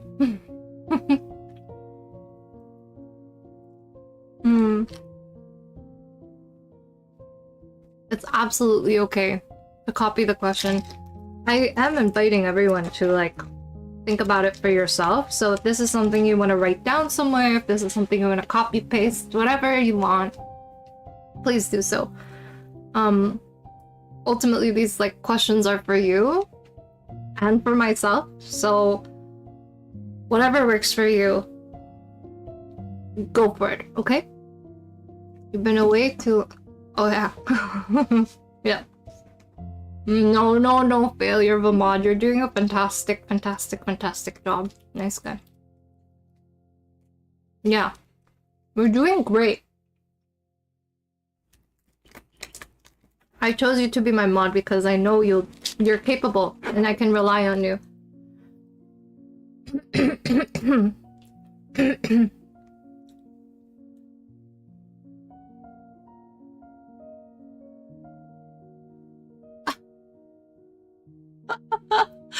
Canary. My jaw dropped. Bye, Asian.craft. Bye. Take care. Thank you for spending so much time with me. Let's see each other, hopefully in the future. See you soon. Thank you.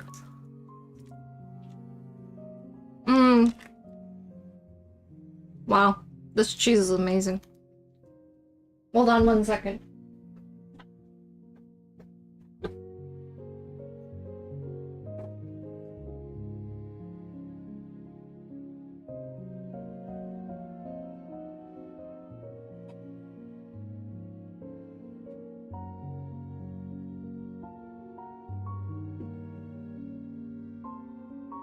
Okay. I think I was surprised with what you said because that takes courage and bravery to say something. Yeah. I think I'm happy that you see your voice as important. But it's so scary when you've hesitated for a long time. Of feeling like, is this even the right decision? But at the same time, people are not always ready to look at their own reflection. And from what I've learned is people see it as an attack. People see it as a why is the image that I have worked so hard to build being destroyed by... Sorry, 1 second.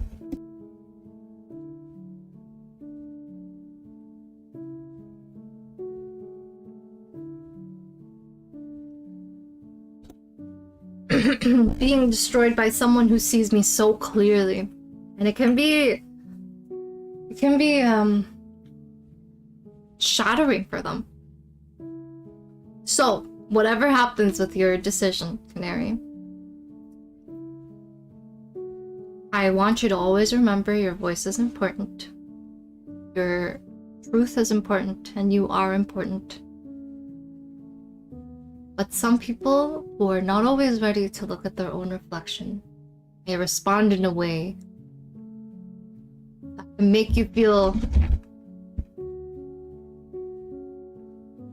a sort of way. But that doesn't mean you should question your own truth. I mean, you could if you want. You can. You would like to. But to never forget your voice is always important.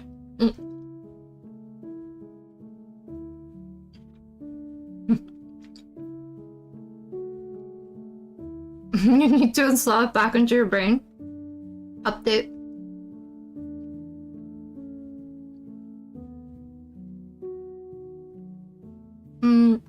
Next guy, what'd you say? You would want to come out of your shell and be more open to experiences. Do not be afraid of being judged by others.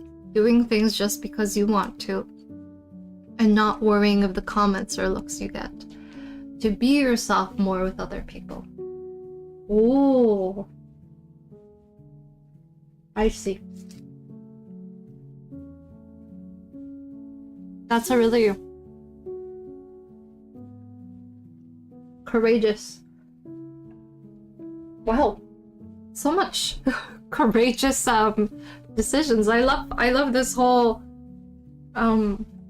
conversation we're having with people just ambitiously describing what it's like to live without always waiting for permission to be authentically who you are.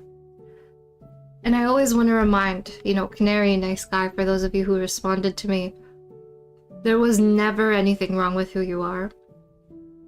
It has always been so important for you to just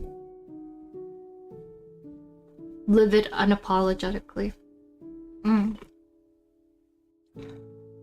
I always pair it with, we all know from our own experiences that not everyone is welcoming, not everyone is accepting. But I hope that doesn't discourage you from making you feel like you have to be less of yourself. To be heard, to be seen, or to matter. No matter how anyone in your life responds, Canary, don't forget that. No matter how anyone perceives you, nice guy, with whatever perspectives they have from their own life experiences, I hope that doesn't discourage you. If it does, it's okay. I hope that doesn't discourage you from living authentically and seeing what a life that matters looks like for you. In order to get close to other people, not be afraid of how they might see me, to be confident to make those close bonds, you want to be able to take opportunities and not feel fear of rejection.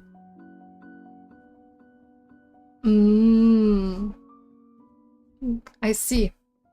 I'm gonna take a bite. You want cheese? My cat wants cheese, but I think that'll hurt her stomach.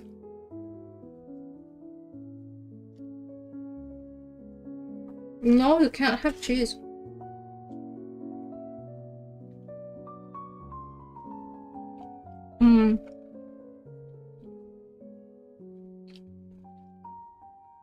From what I see, nice guy. No, sweetie, stop. He's like pawing the cheese. Daisy, just stop. You want to be authentically and live authentically as you are. But you also want connections and relationships.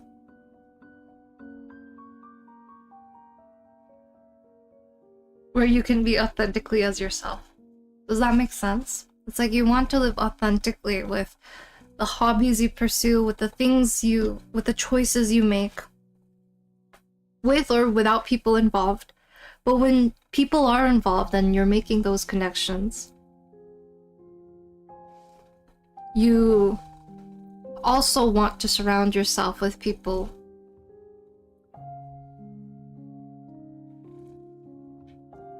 who can accept you.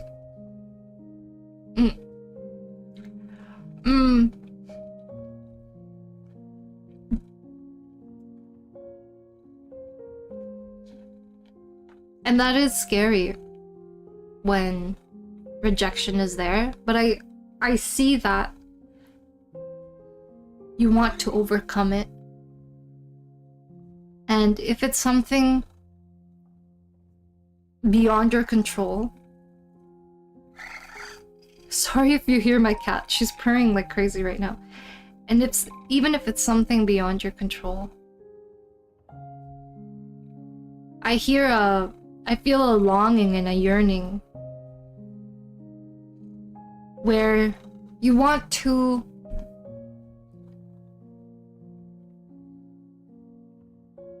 live authentically anyways. Even if you're rejected, even if you're accepted, even if you're judged, even if you're not, whatever happens, you don't want to feel stopped by things beyond your control, but feel very grounded with what you do have control over. Oh, can you hear my cat? She's so loud. I can't eat my snack anymore because she's like, why aren't your hands petting me? I don't understand. Daisy, come here. She's so needy.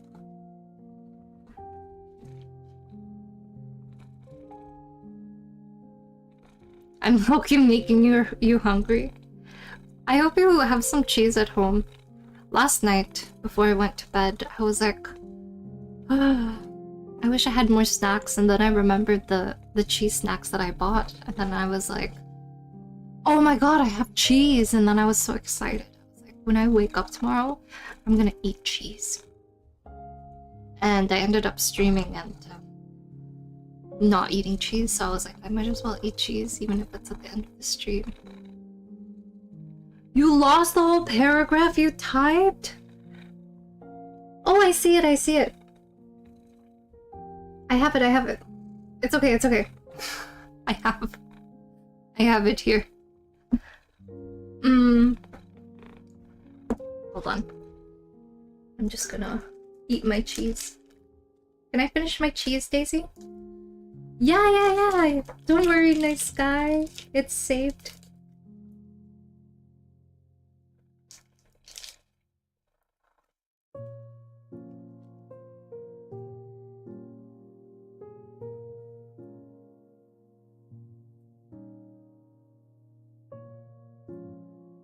Okay.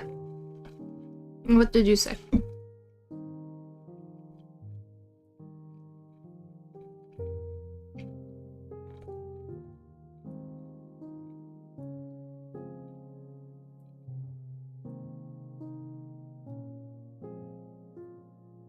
Huh.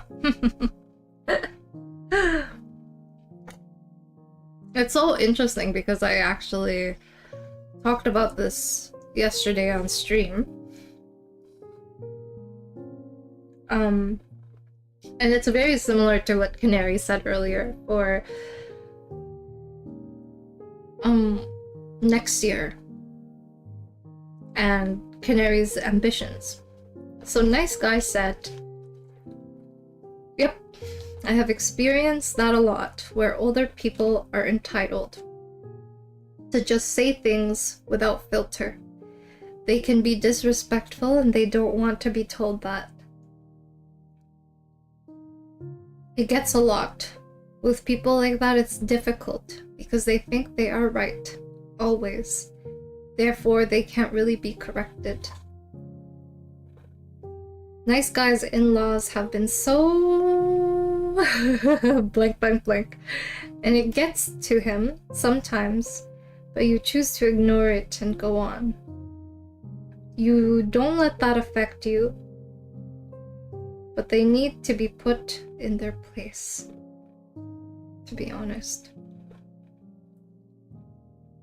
Ignore. It's the word ignore. I don't know why. I banned that word, but I don't know why. I honestly don't know why I banned that word. Something must have happened.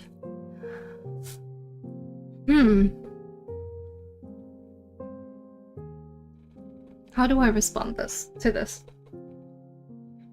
I'm going to pause and think about it. Because I responded to it similarly yesterday.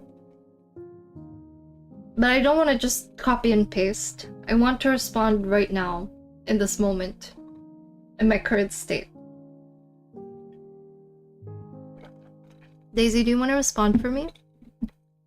No, she just wants to keep purring.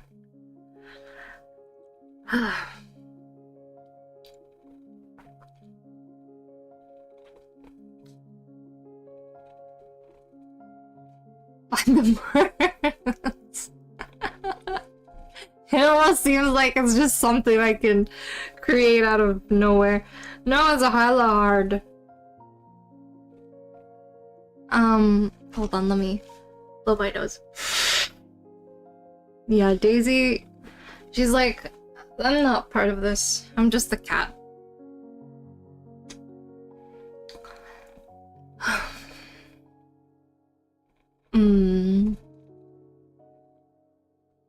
Everyone deserves respect. Seniority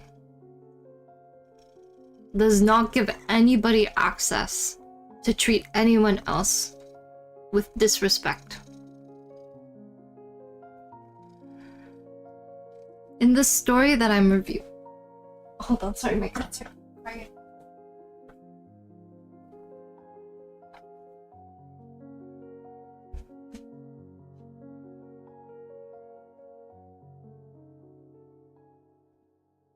In the story I'm reviewing, this manga I'm reviewing, everybody expects the main character to just adjust, to deal with it, to endure. Because the person being disrespectful to her is a much older individual, has health problems, you know, has unhealed pain, has trauma.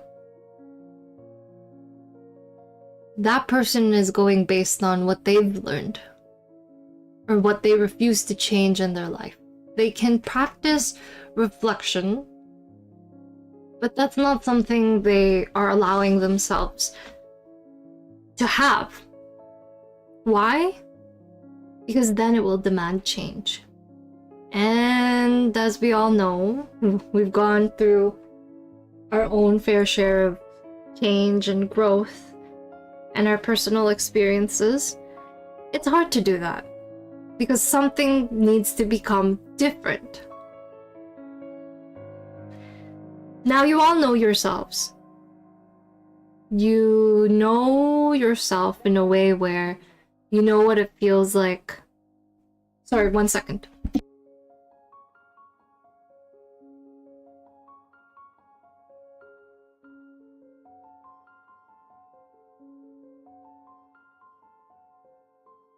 You know yourself, you know what it feels like to treat others with respect. Especially because you've already know what it feels like to be treated with such disrespect. You know what it feels like when people cross your boundaries. So I see that you have chosen in one way or another to not repeat that. And that's very beautiful.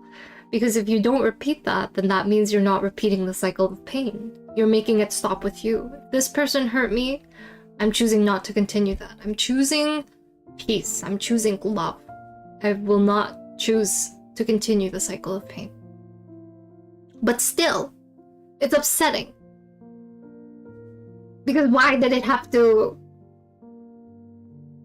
be in your hands? Thank you, nice guy. I really appreciate it. So it is unfair, it is upsetting, you know, for you to make intentional decisions where love and kindness exist in your choices, even if the people who gave you things were not always great. Sometimes they were filled with pain and their own trauma.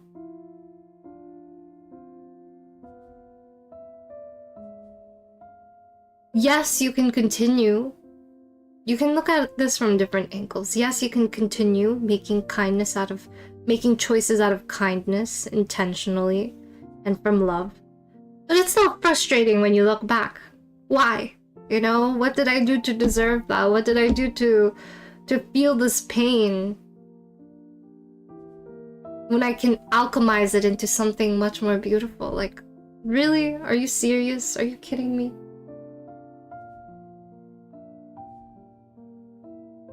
And it does suck. Because it makes you question your own boundaries. Like, okay, yes, you can make different choices in the future, you can do things differently, but how do you make peace with what had happened? Yes, you're doing things differently, okay? We're looking at that forward mindset, but how about the past? How do we make peace with it?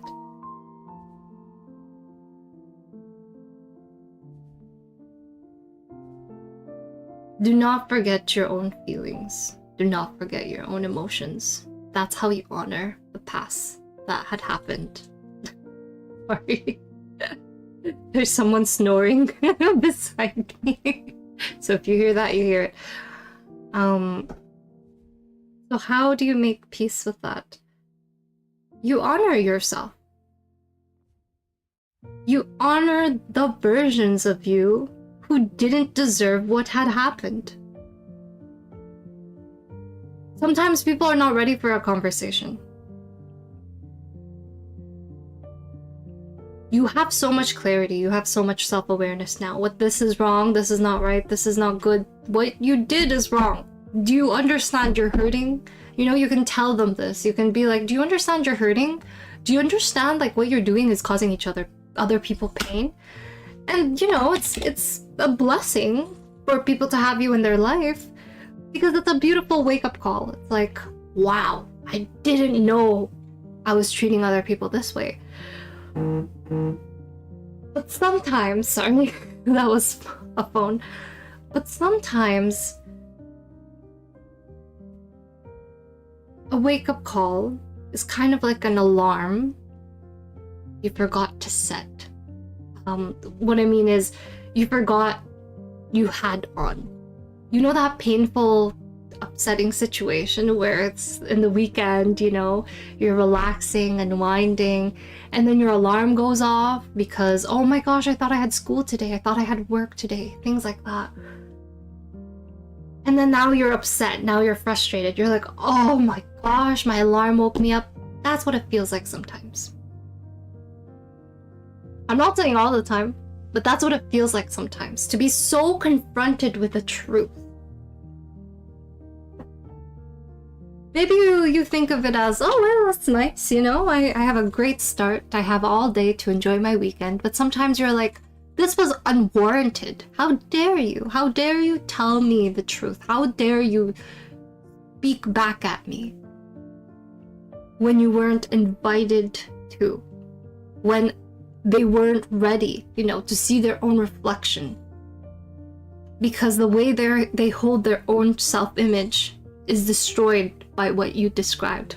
Just like an alarm clock that wakes you up even though you weren't planning to wake up.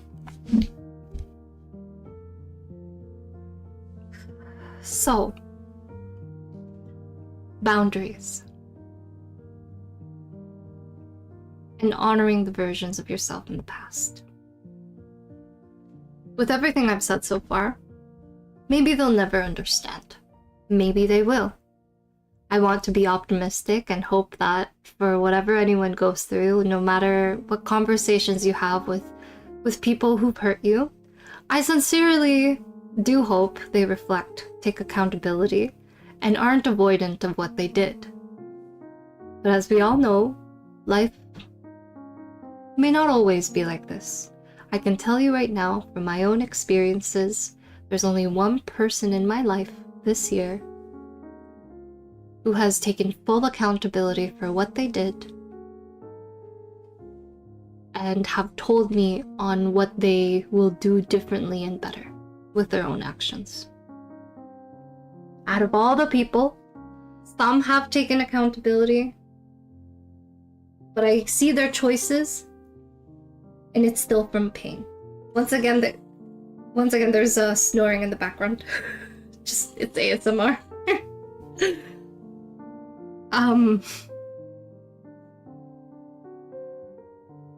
So no matter how they respond,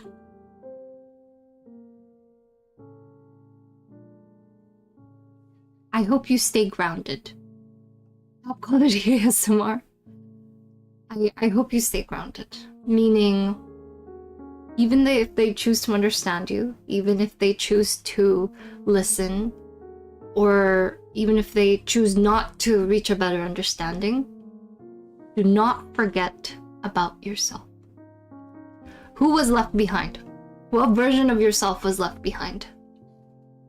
Is it the version of yourself who was understanding? He didn't deserve to get left behind. He really tried to make things work. He tried to be more convenient to love. He tried to keep the peace. He tried to keep harmony. He didn't want to make ripples at the expense of himself. Sounds familiar? Yeah. So honor yourself. Honor the version of you who wanted to make that relationship work so bad, who wanted to do everything you can to keep the peace, even at the expense of yourself. But today, maybe you're choosing differently. Maybe you're saying no more. I don't want to continue having that version of myself, continue being hurt in future situations. And you will stumble. You will find it difficult, and it will be hard. But now you're making that version of yourself in the past. You're honoring it with your decisions, boundaries. You could say, you could still continue peace, but not always at the expense of you. And I trust you to find a way that works for you. It won't always be the perfect solution, but you could start somewhere. You know, if your in-laws do that to you again, nice guy, maybe you could approach it differently next time. Instead of enduring, instead of telling yourself, this is what must be done to keep peace, this is what must be done to be more easily liked, this is what must be done because I see their capacity to love. And maybe I'm out of that comfort zone. Maybe it will really challenge them because they see I have boundaries. There's a standard of love I deserve too.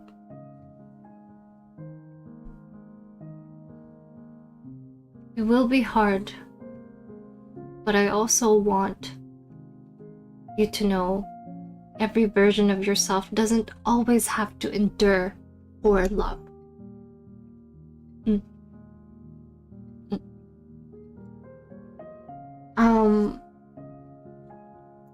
So yeah, now that I look back at the past, I think of the time, you know, someone really affected me and hurt me in a situation, and I'm like, I just wanted to be friends with them.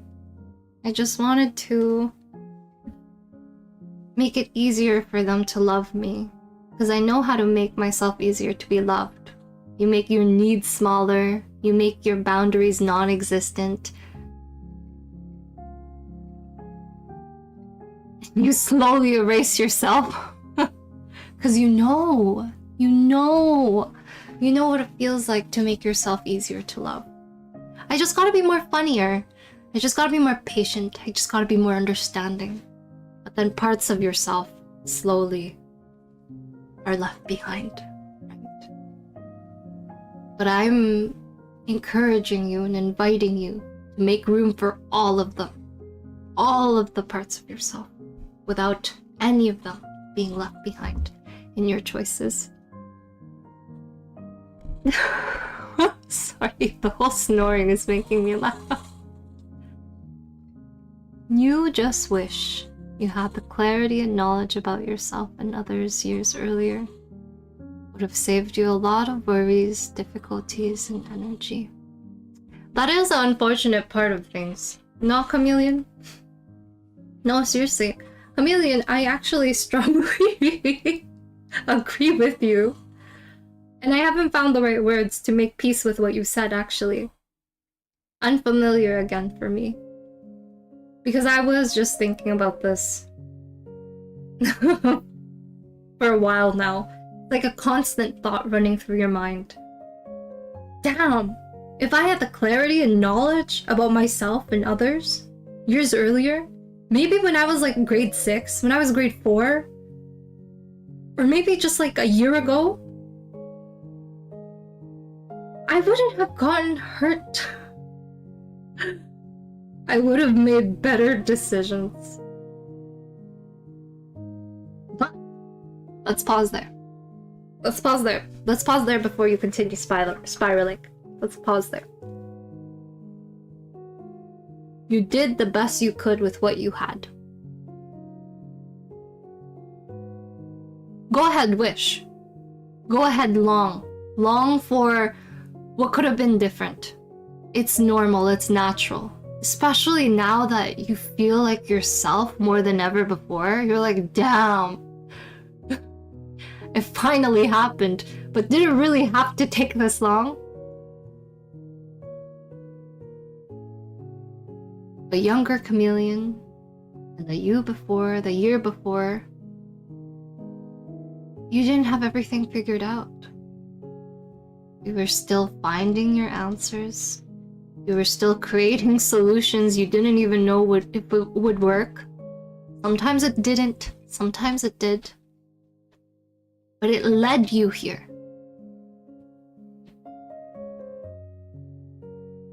It led you here. Now, you can ruminate. We're talking about saving time, right? We're talking about not wasting any more time. But hear me out. Here's the paradox and irony part of it. So I want you to fully grieve it, because what you're describing right now is grief. And what I was experiencing till now, still is grief. This is grief. Grief for the life that could have turned out differently. Grief for the choices you could have made if you had just knew. But grief deserves peace as well. Let's not forget that. So, you have time now. Let the grief pass you. Don't stop it. Don't force it to become anything else, because that's the worst thing you can do with grief. Give it space. Give it the space it fully needs to pass through, because grief is just visiting. You don't have control over how long it wants to stay. Unfortunately, it's just one of those guests in your home and in your life, in your heart. You have no control over how long grief wants to stay. It can stay a couple more months, it can stay a few years, it can stay a few days, it can stay a few minutes. Who knows? Grief is there. Don't kick him out. Don't kick him out. That's the worst thing you could do. It'll just keep coming back in, but worse each time. Let it stay. Let yourself long, let yourself yearn. But now, let's shift your mindset a little. Grief is already there. It's living there. It's just there. When we talk about wasting time, saving time, using the time you have now in the most efficient way, without forgetting grief is still there. You can ruminate. You can use the time you have for as long as you want to think about how things could have done differently. But you can also choose a choice. You can also choose to start living who you are now. Does that make sense?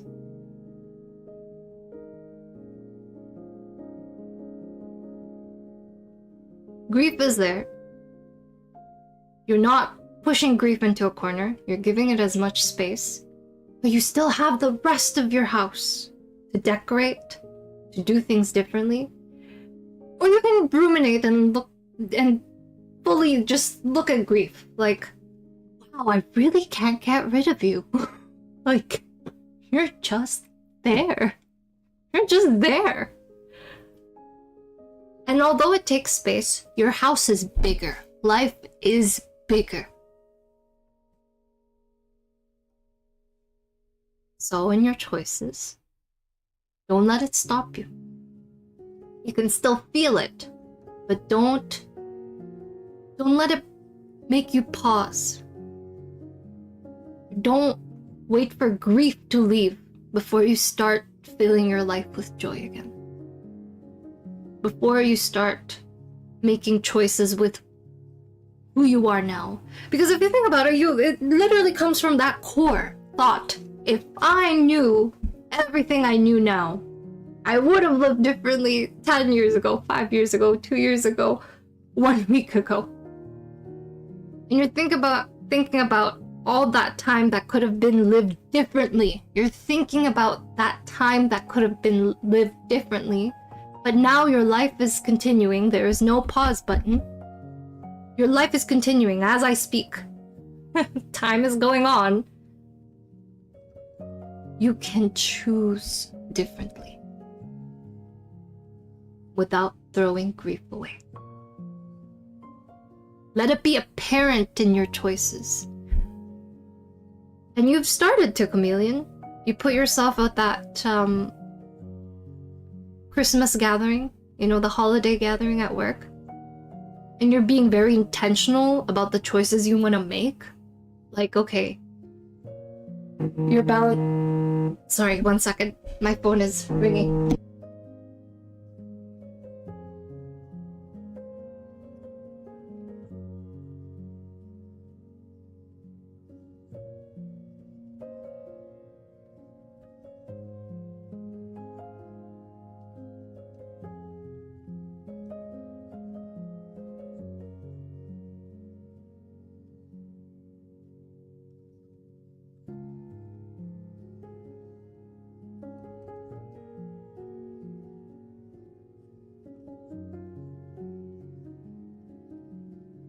Okay, sorry. I have to send a message.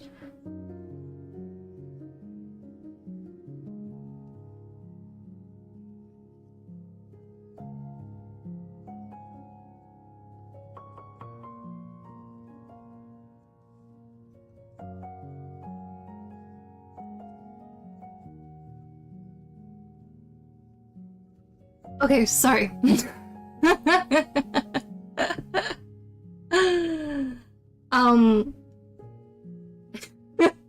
I have to remember how to go back to stream.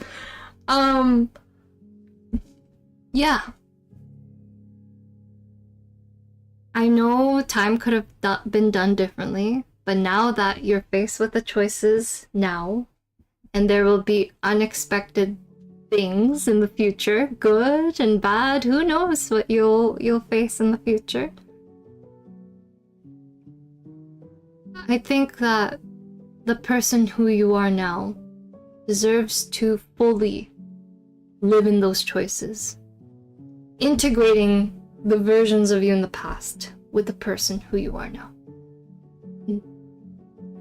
I know that we feel concerned about time wasted, but we can also shift it into how can we also make our time efficient now in what we do and in the choices we make.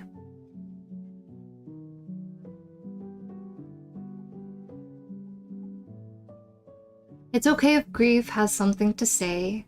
It's okay if grief has a lot of things to say. It's just a guest who wants to be understood.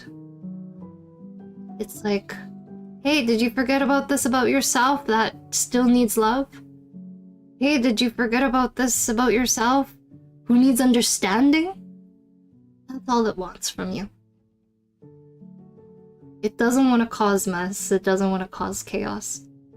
It just wants you to remember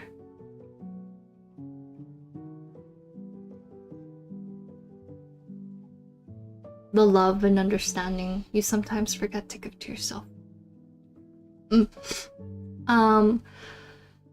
You still choose to treat them with respect, and it's exactly what you did do. You thought you were being kind and making good decisions, but it seems that I can't get through them. But that doesn't take away at all how kind and thoughtful you were. No one will ever take that away from you, nice guy. How kind and thoughtful you have always been. Even though they may not always receive it and perceive it or understand it in the way you very much deserve.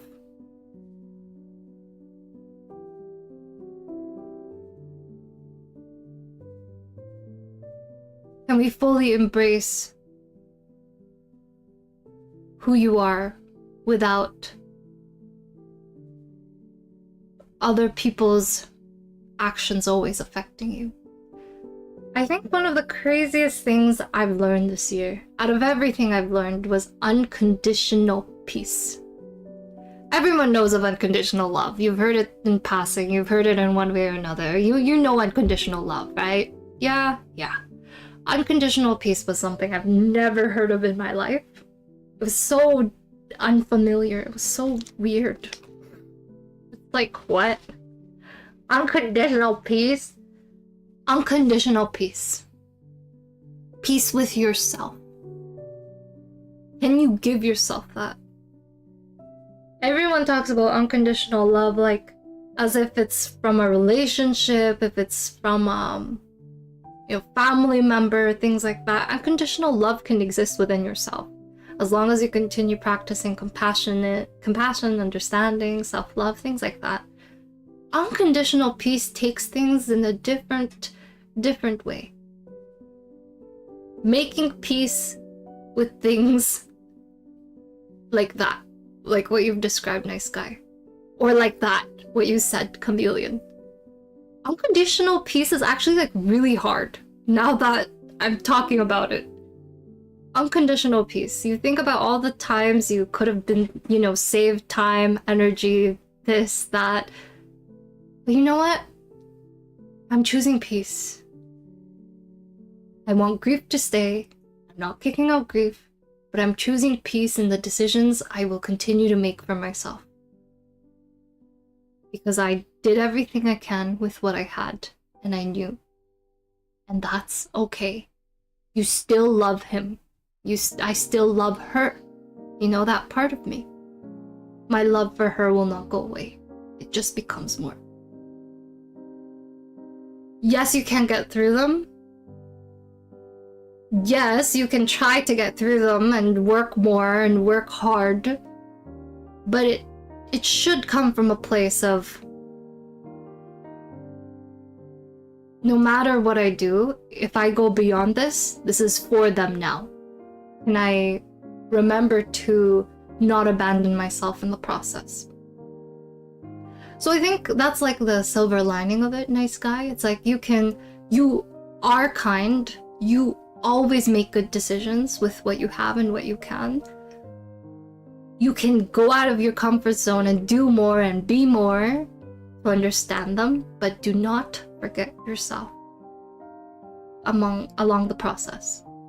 They can make you feel worse or they can make you feel better, but don't let go of yourself. If you're trying to go out of your comfort zone to understand them more, if you want to do that, you can choose not to because you've already done enough. Okay? Sometimes we feel like we need to take 10 more extra steps because we're like, am I sure I've done the most I can? You start asking these questions like, I don't mind self-improvement, I don't mind self-growth, but have I fully done everything? Yes, you have. And maybe you can do more if you want to in the future, but you have already done more than enough. Stay the person you are, the respectful. Exactly, nice guy. Exactly. I think that even if you were to make a boundary, nice guy, like, if you were to say, I understand that you want better for me, and I understand your perspectives, and maybe I don't fully understand, I want to be happy with who I am now. Give yourself that permission. Do you see what I'm trying to say, nice guy? It's like they don't need to understand you're trying to be better. They don't need to understand you're doing everything you can. It's just like, I know, I will go on my pace. I will go on my own time. I know there's a lot of things you see about me. You have a lot of things to say about me. But I also want to give myself permission to just be content. And when that time comes, I will. But right now, you just want that space of just taking your time. You know what I mean? I remember, this is such a vivid memory for me. when I was in university, any time that it was like a break from school, I finished all my courses, I could hear the birds again. I could feel the wind on my face. I could feel at peace, like I'm not chasing after anything. I'm not trying to prove anything anymore. I'm just enjoying life as is. And then it's so hard for me to fully see life in that perspective when I'm trying to catch a bus, when I'm trying to get to class. So it's very difficult to do those things when you're so caught up in the moment.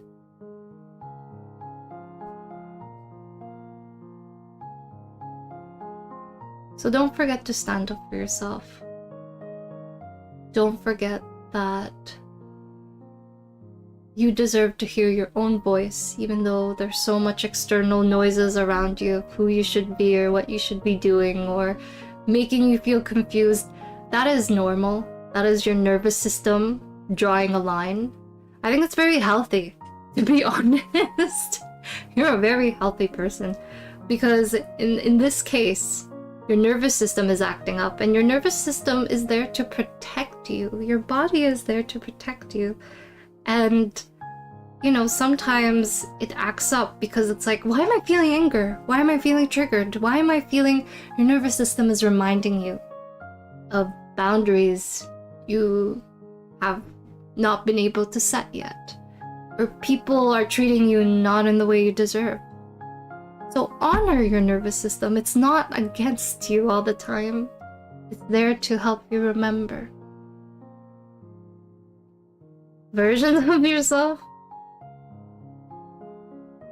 It sounds strange to you for some reason. Versions of yourself. How come? How come it sounds strange? Well, I can tell you how it makes the most sense to me. I call it versions of myself because I'm always a new version of myself. It's like a game. You know, the best way I could describe it is a game. Think about your favorite game. Then it goes through an update. Then it goes through a new patch. It's kind of like Dota. Dota goes through an update every now and then. There was a version of Dota where there was one courier. And then there's a version of Dota where everyone has a courier. There was a version of Dota where this happened, this happened, this happened, but at the end of the day, you know, in the present moment, Dota is still Dota. That there are versions of Dota that was at a certain point that way. And that's how I see the versions of yourself. There was a time in your life you were that way. Does that make sense? There was a version of yourself which was present at the time. It was who you are at the time, who thought, I can only receive love if I prove it, if I endure pain. That was a version of yourself. Yeah, it was real, it existed, it happened. But now the version of yourself now, the current updated version and the very present version, looks at that version and you're just like, yeah, it was there. You know, that was a version of myself who believed that. But now this version believes things differently. So it's like Dota. There was a version of my favorite hero who, at a point in time, I really liked. I was like, wow, this hero was so strong. And that reminds me of the version of myself who, at a certain time in my life, I'm like, wow, she's really great.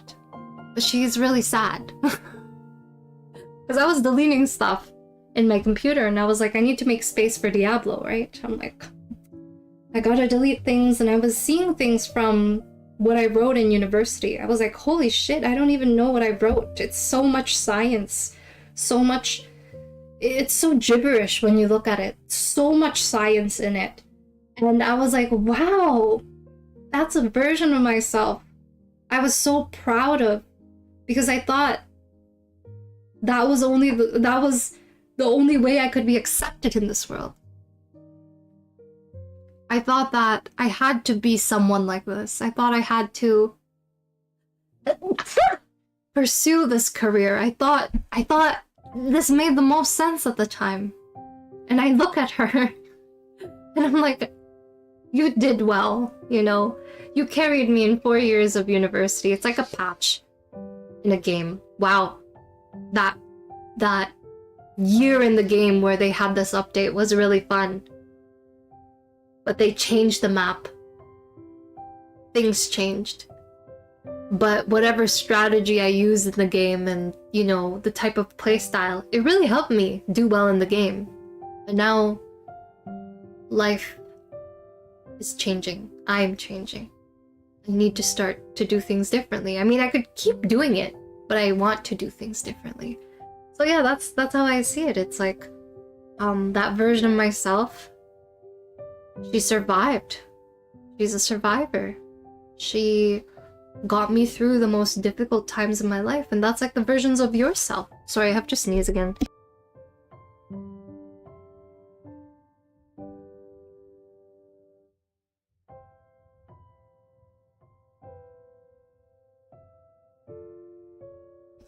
The versions of yourself of the past did what they can to overcome what they could to get you here now. And of course, the version of yourself who you are now can do things differently that you haven't before. But doesn't the version of yourself who got you through it deserve so much love? It's like, you didn't even know anything. I have the answers now, but you didn't. You were still figuring things out. You had, you know, like, this is the way I saw my streaming. It's like, wow, you really tried to make things work. Wow, you didn't give up. You kept going even though there were so many times you wanted to. But knowing who I am today, let me take the wheel. Thank you for getting me here. You know, thank you for bringing me miles and miles I never even thought I could make. But let me take care of things now. So yeah, that's how I see it. Not too much grief, exactly, because I know I did. Yeah, exactly.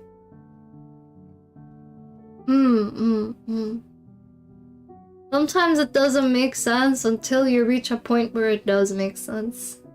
Isn't that odd? Sometimes it doesn't make sense and you're living your day to day. I don't get it. I don't get it. Like, this was my whole experience with my career. I'm like, I don't get it. I don't understand. I have no idea what I'm doing.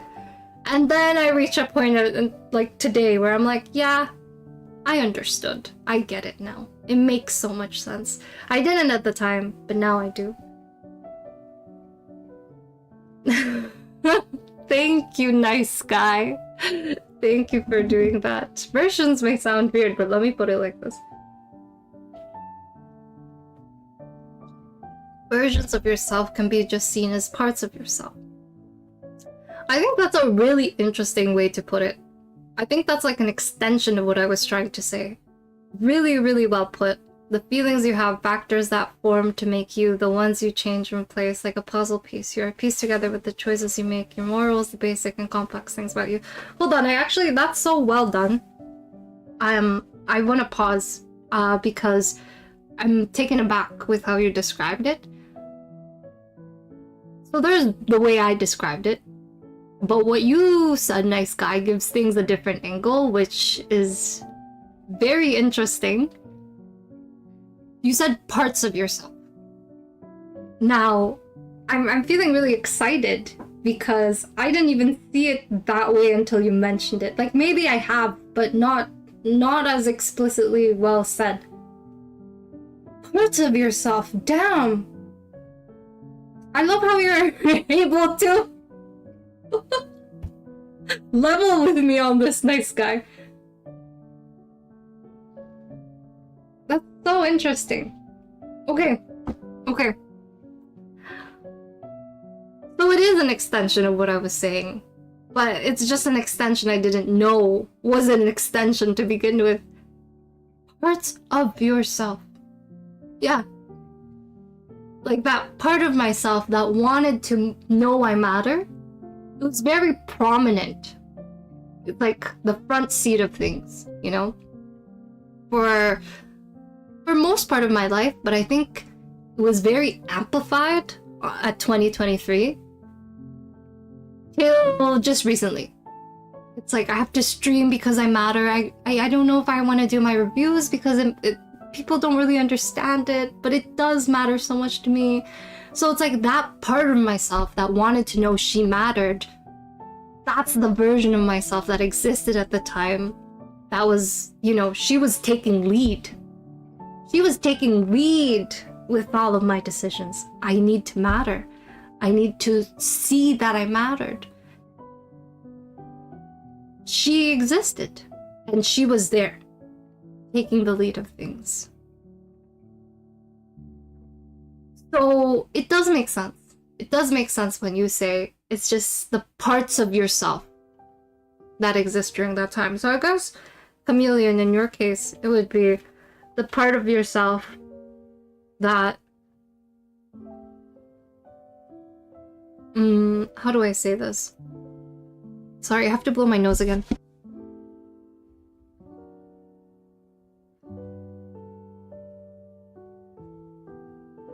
I mean, you can answer it for yourself. I don't want to have to answer it for you. But this is just from my understanding. Maybe it's the part of yourself. It all comes from, I believe I mattered, right? It comes from a place of,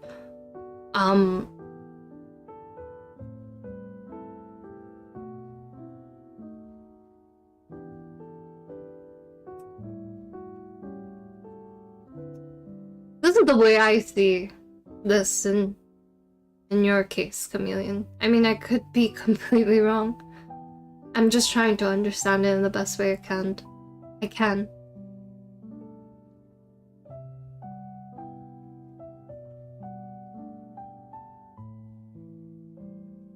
Can I create space of belonging for myself?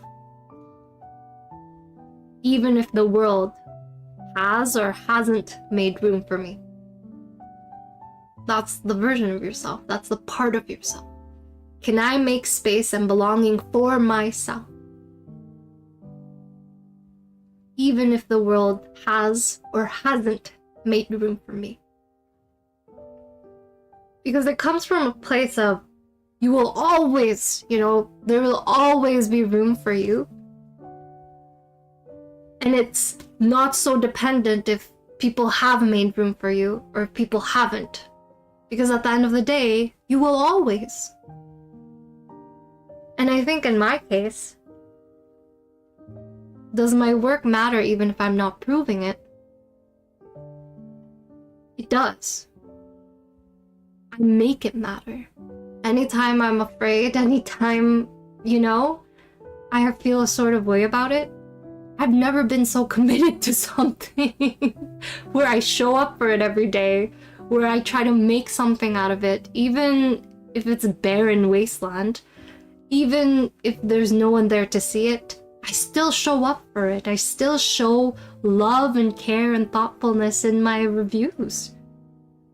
And if that's not love, I don't know what is. But it's in a way that heals me too. It's so mutual. It's not that my work is dependent whether other people see it or not. I just know it is. Because I have that much confidence in myself. I know it matters. Like, damn, like, who looks this deep into a manga? Some people just enjoy it, but I fully understand it, just like the way I do with people. Sometimes you can look on someone and be like, oh, that person's a clown, that person's silly, that person's ridiculous. You know, you can see the surface level of things. But I'm like, no, let me see beyond it. And that's how I do my manga reviews, and that's how I live my life. So, of course my work matters. It's just I didn't give myself permission to see it does. Because I was waiting to see if it does for other people, when it should have been my permission to begin with. Sorry, I have to blow my nose again.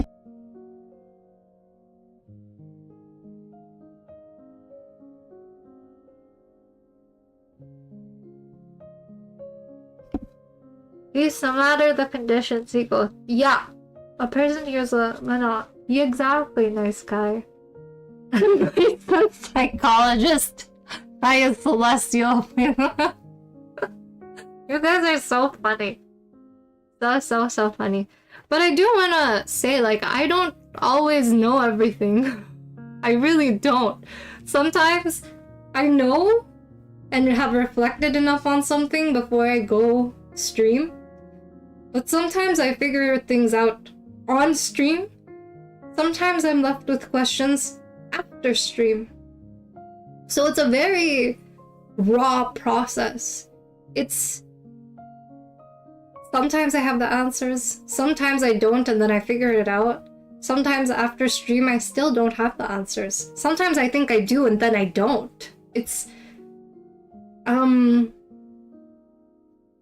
That's how it is.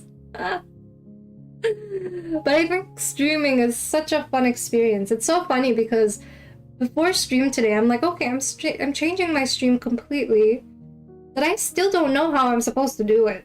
So I felt dumbfounded again. I was like, oh, baby steps, but I'm stumbling. I'm like, I spoke a lot yesterday's stream about things I realized, but I don't really know what to talk about today's stream.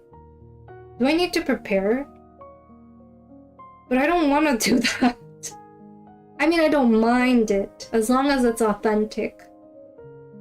But what if I prepare and I don't end up wanting to talk about that on stream? Okay, so I was like, I just turned on stream today and I'm like, I don't really know what we're gonna do. I think I have an idea, but I'm not sure. So, it was nice. Yeah. Changing characters mid-game. Exactly. Changing characters mid-game in life. I don't like having a preset build. It's like, this is what you should do, this is what must be done. I think that's why I love Dota so much. And I know everyone has heard my love for Dota many times, but I'm serious. Like, Dota is a place you don't always have to play the same way. You can play differently. You can do things differently. It's just like, go for it, you know? Like, trust yourself. Believe. So it's really interesting how, I mean, that's just who I am as a person. I can't stay the same way. I mean, I could, but I'll eventually outgrow something, and I know because I feel restless, and I'm like, I don't like this anymore. Universe. You know, that's a fair thing to think about, Chameleon. That's very fair. A version of yourself out there. How about instead of a different universe, a version of yourself in time? Same, right? But different? So it's not parallel. In another universe, in another this. No. In another time, there was a version of you. Figuring out life. Doesn't know everything yet. But you were there, alive, feeling so much all at once. Yeah. It makes sense if you think of it as updates. Okay, I'm glad I'm able to explain it in a way you can understand. Yeah, nice guy. When Chameleon says it that way, I'm like, oh, I get it. Same. Thank you for blessing me. Let's take a moment and analyze what I said. That's so funny. You draw a lot of motivation from music, maybe. It's okay if you tell me again. You know, it's so funny because people do tell me things they have told me before, but I don't stop them. It's like, you know what? If you want to, tell me again. Because I do that sometimes. It's like I say something and I'm like, well, I've said this before. I don't want to wait for permission. I'll say it again. But you can tell me again if you want to. There's a music album that has a picture of a planet in space with lots of stars faintly shining around it. That sounds very telenovela coded. Stars are aligned, reflecting as one. It really makes me think that all the decisions I made that made sense to me with the moon.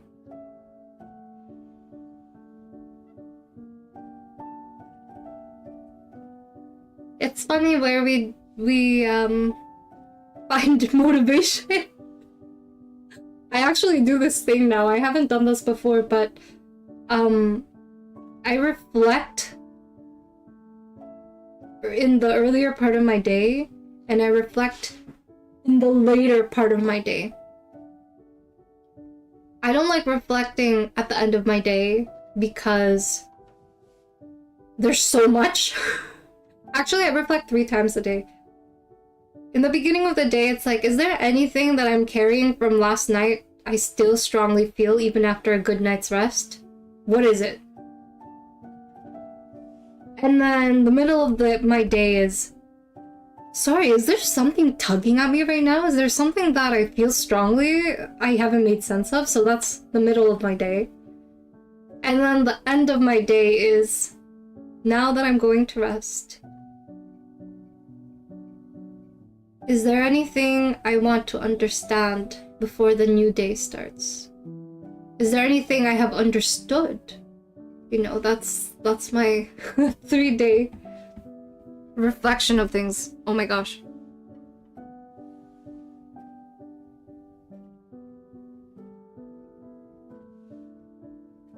Oh my gosh, okay.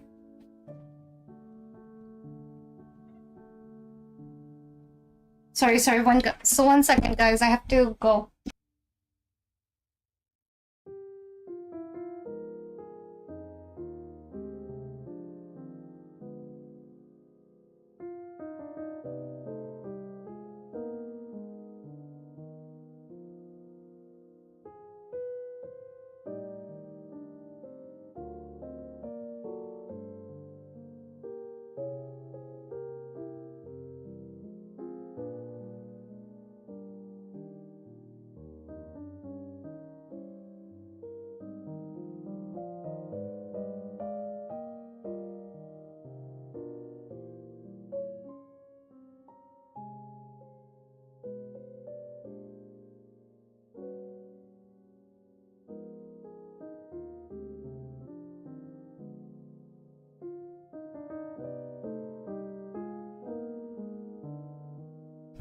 Okay.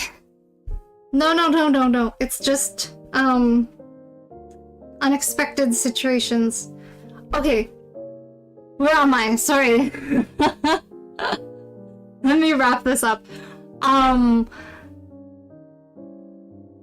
hope that you continue to share with me your own reflections and realizations on things, Chameleon, even if it's like just something you realize or something where music has really helped you, because I actually like that.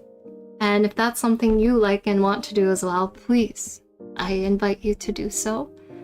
But it is such a wonderful thought to think about, that all the steps you took brought to where you are now. There's something, you're right, there's something calming about it. It's like, hey, it worked out. Even if I didn't always know the answers, even if I took my time or it took longer, I figured it out. And yes, there is something calming about that thought. The reaction, I don't know.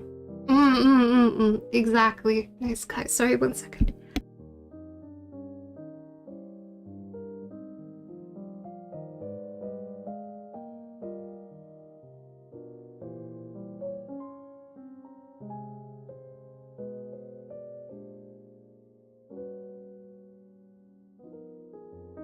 Okay.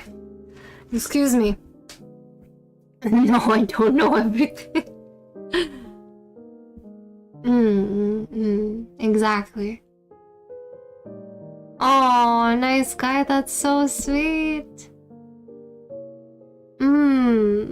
Thank you, nice guy, for describing me from your perspective and your own eyes. I really appreciate it, and the conversations we've had today are so warm. Even though it's very cold. Like physically, like not mentally, emotionally, but like physically I've been so cold these past few days. Your words have given me so much warmth, so thank you. So I have to go now, but it was so lovely talking and chatting with each and every one of you. Thank you for the memories and time we spent for 2025. And I can't wait to see you next year. Bye, everyone. And starlight blessings upon you.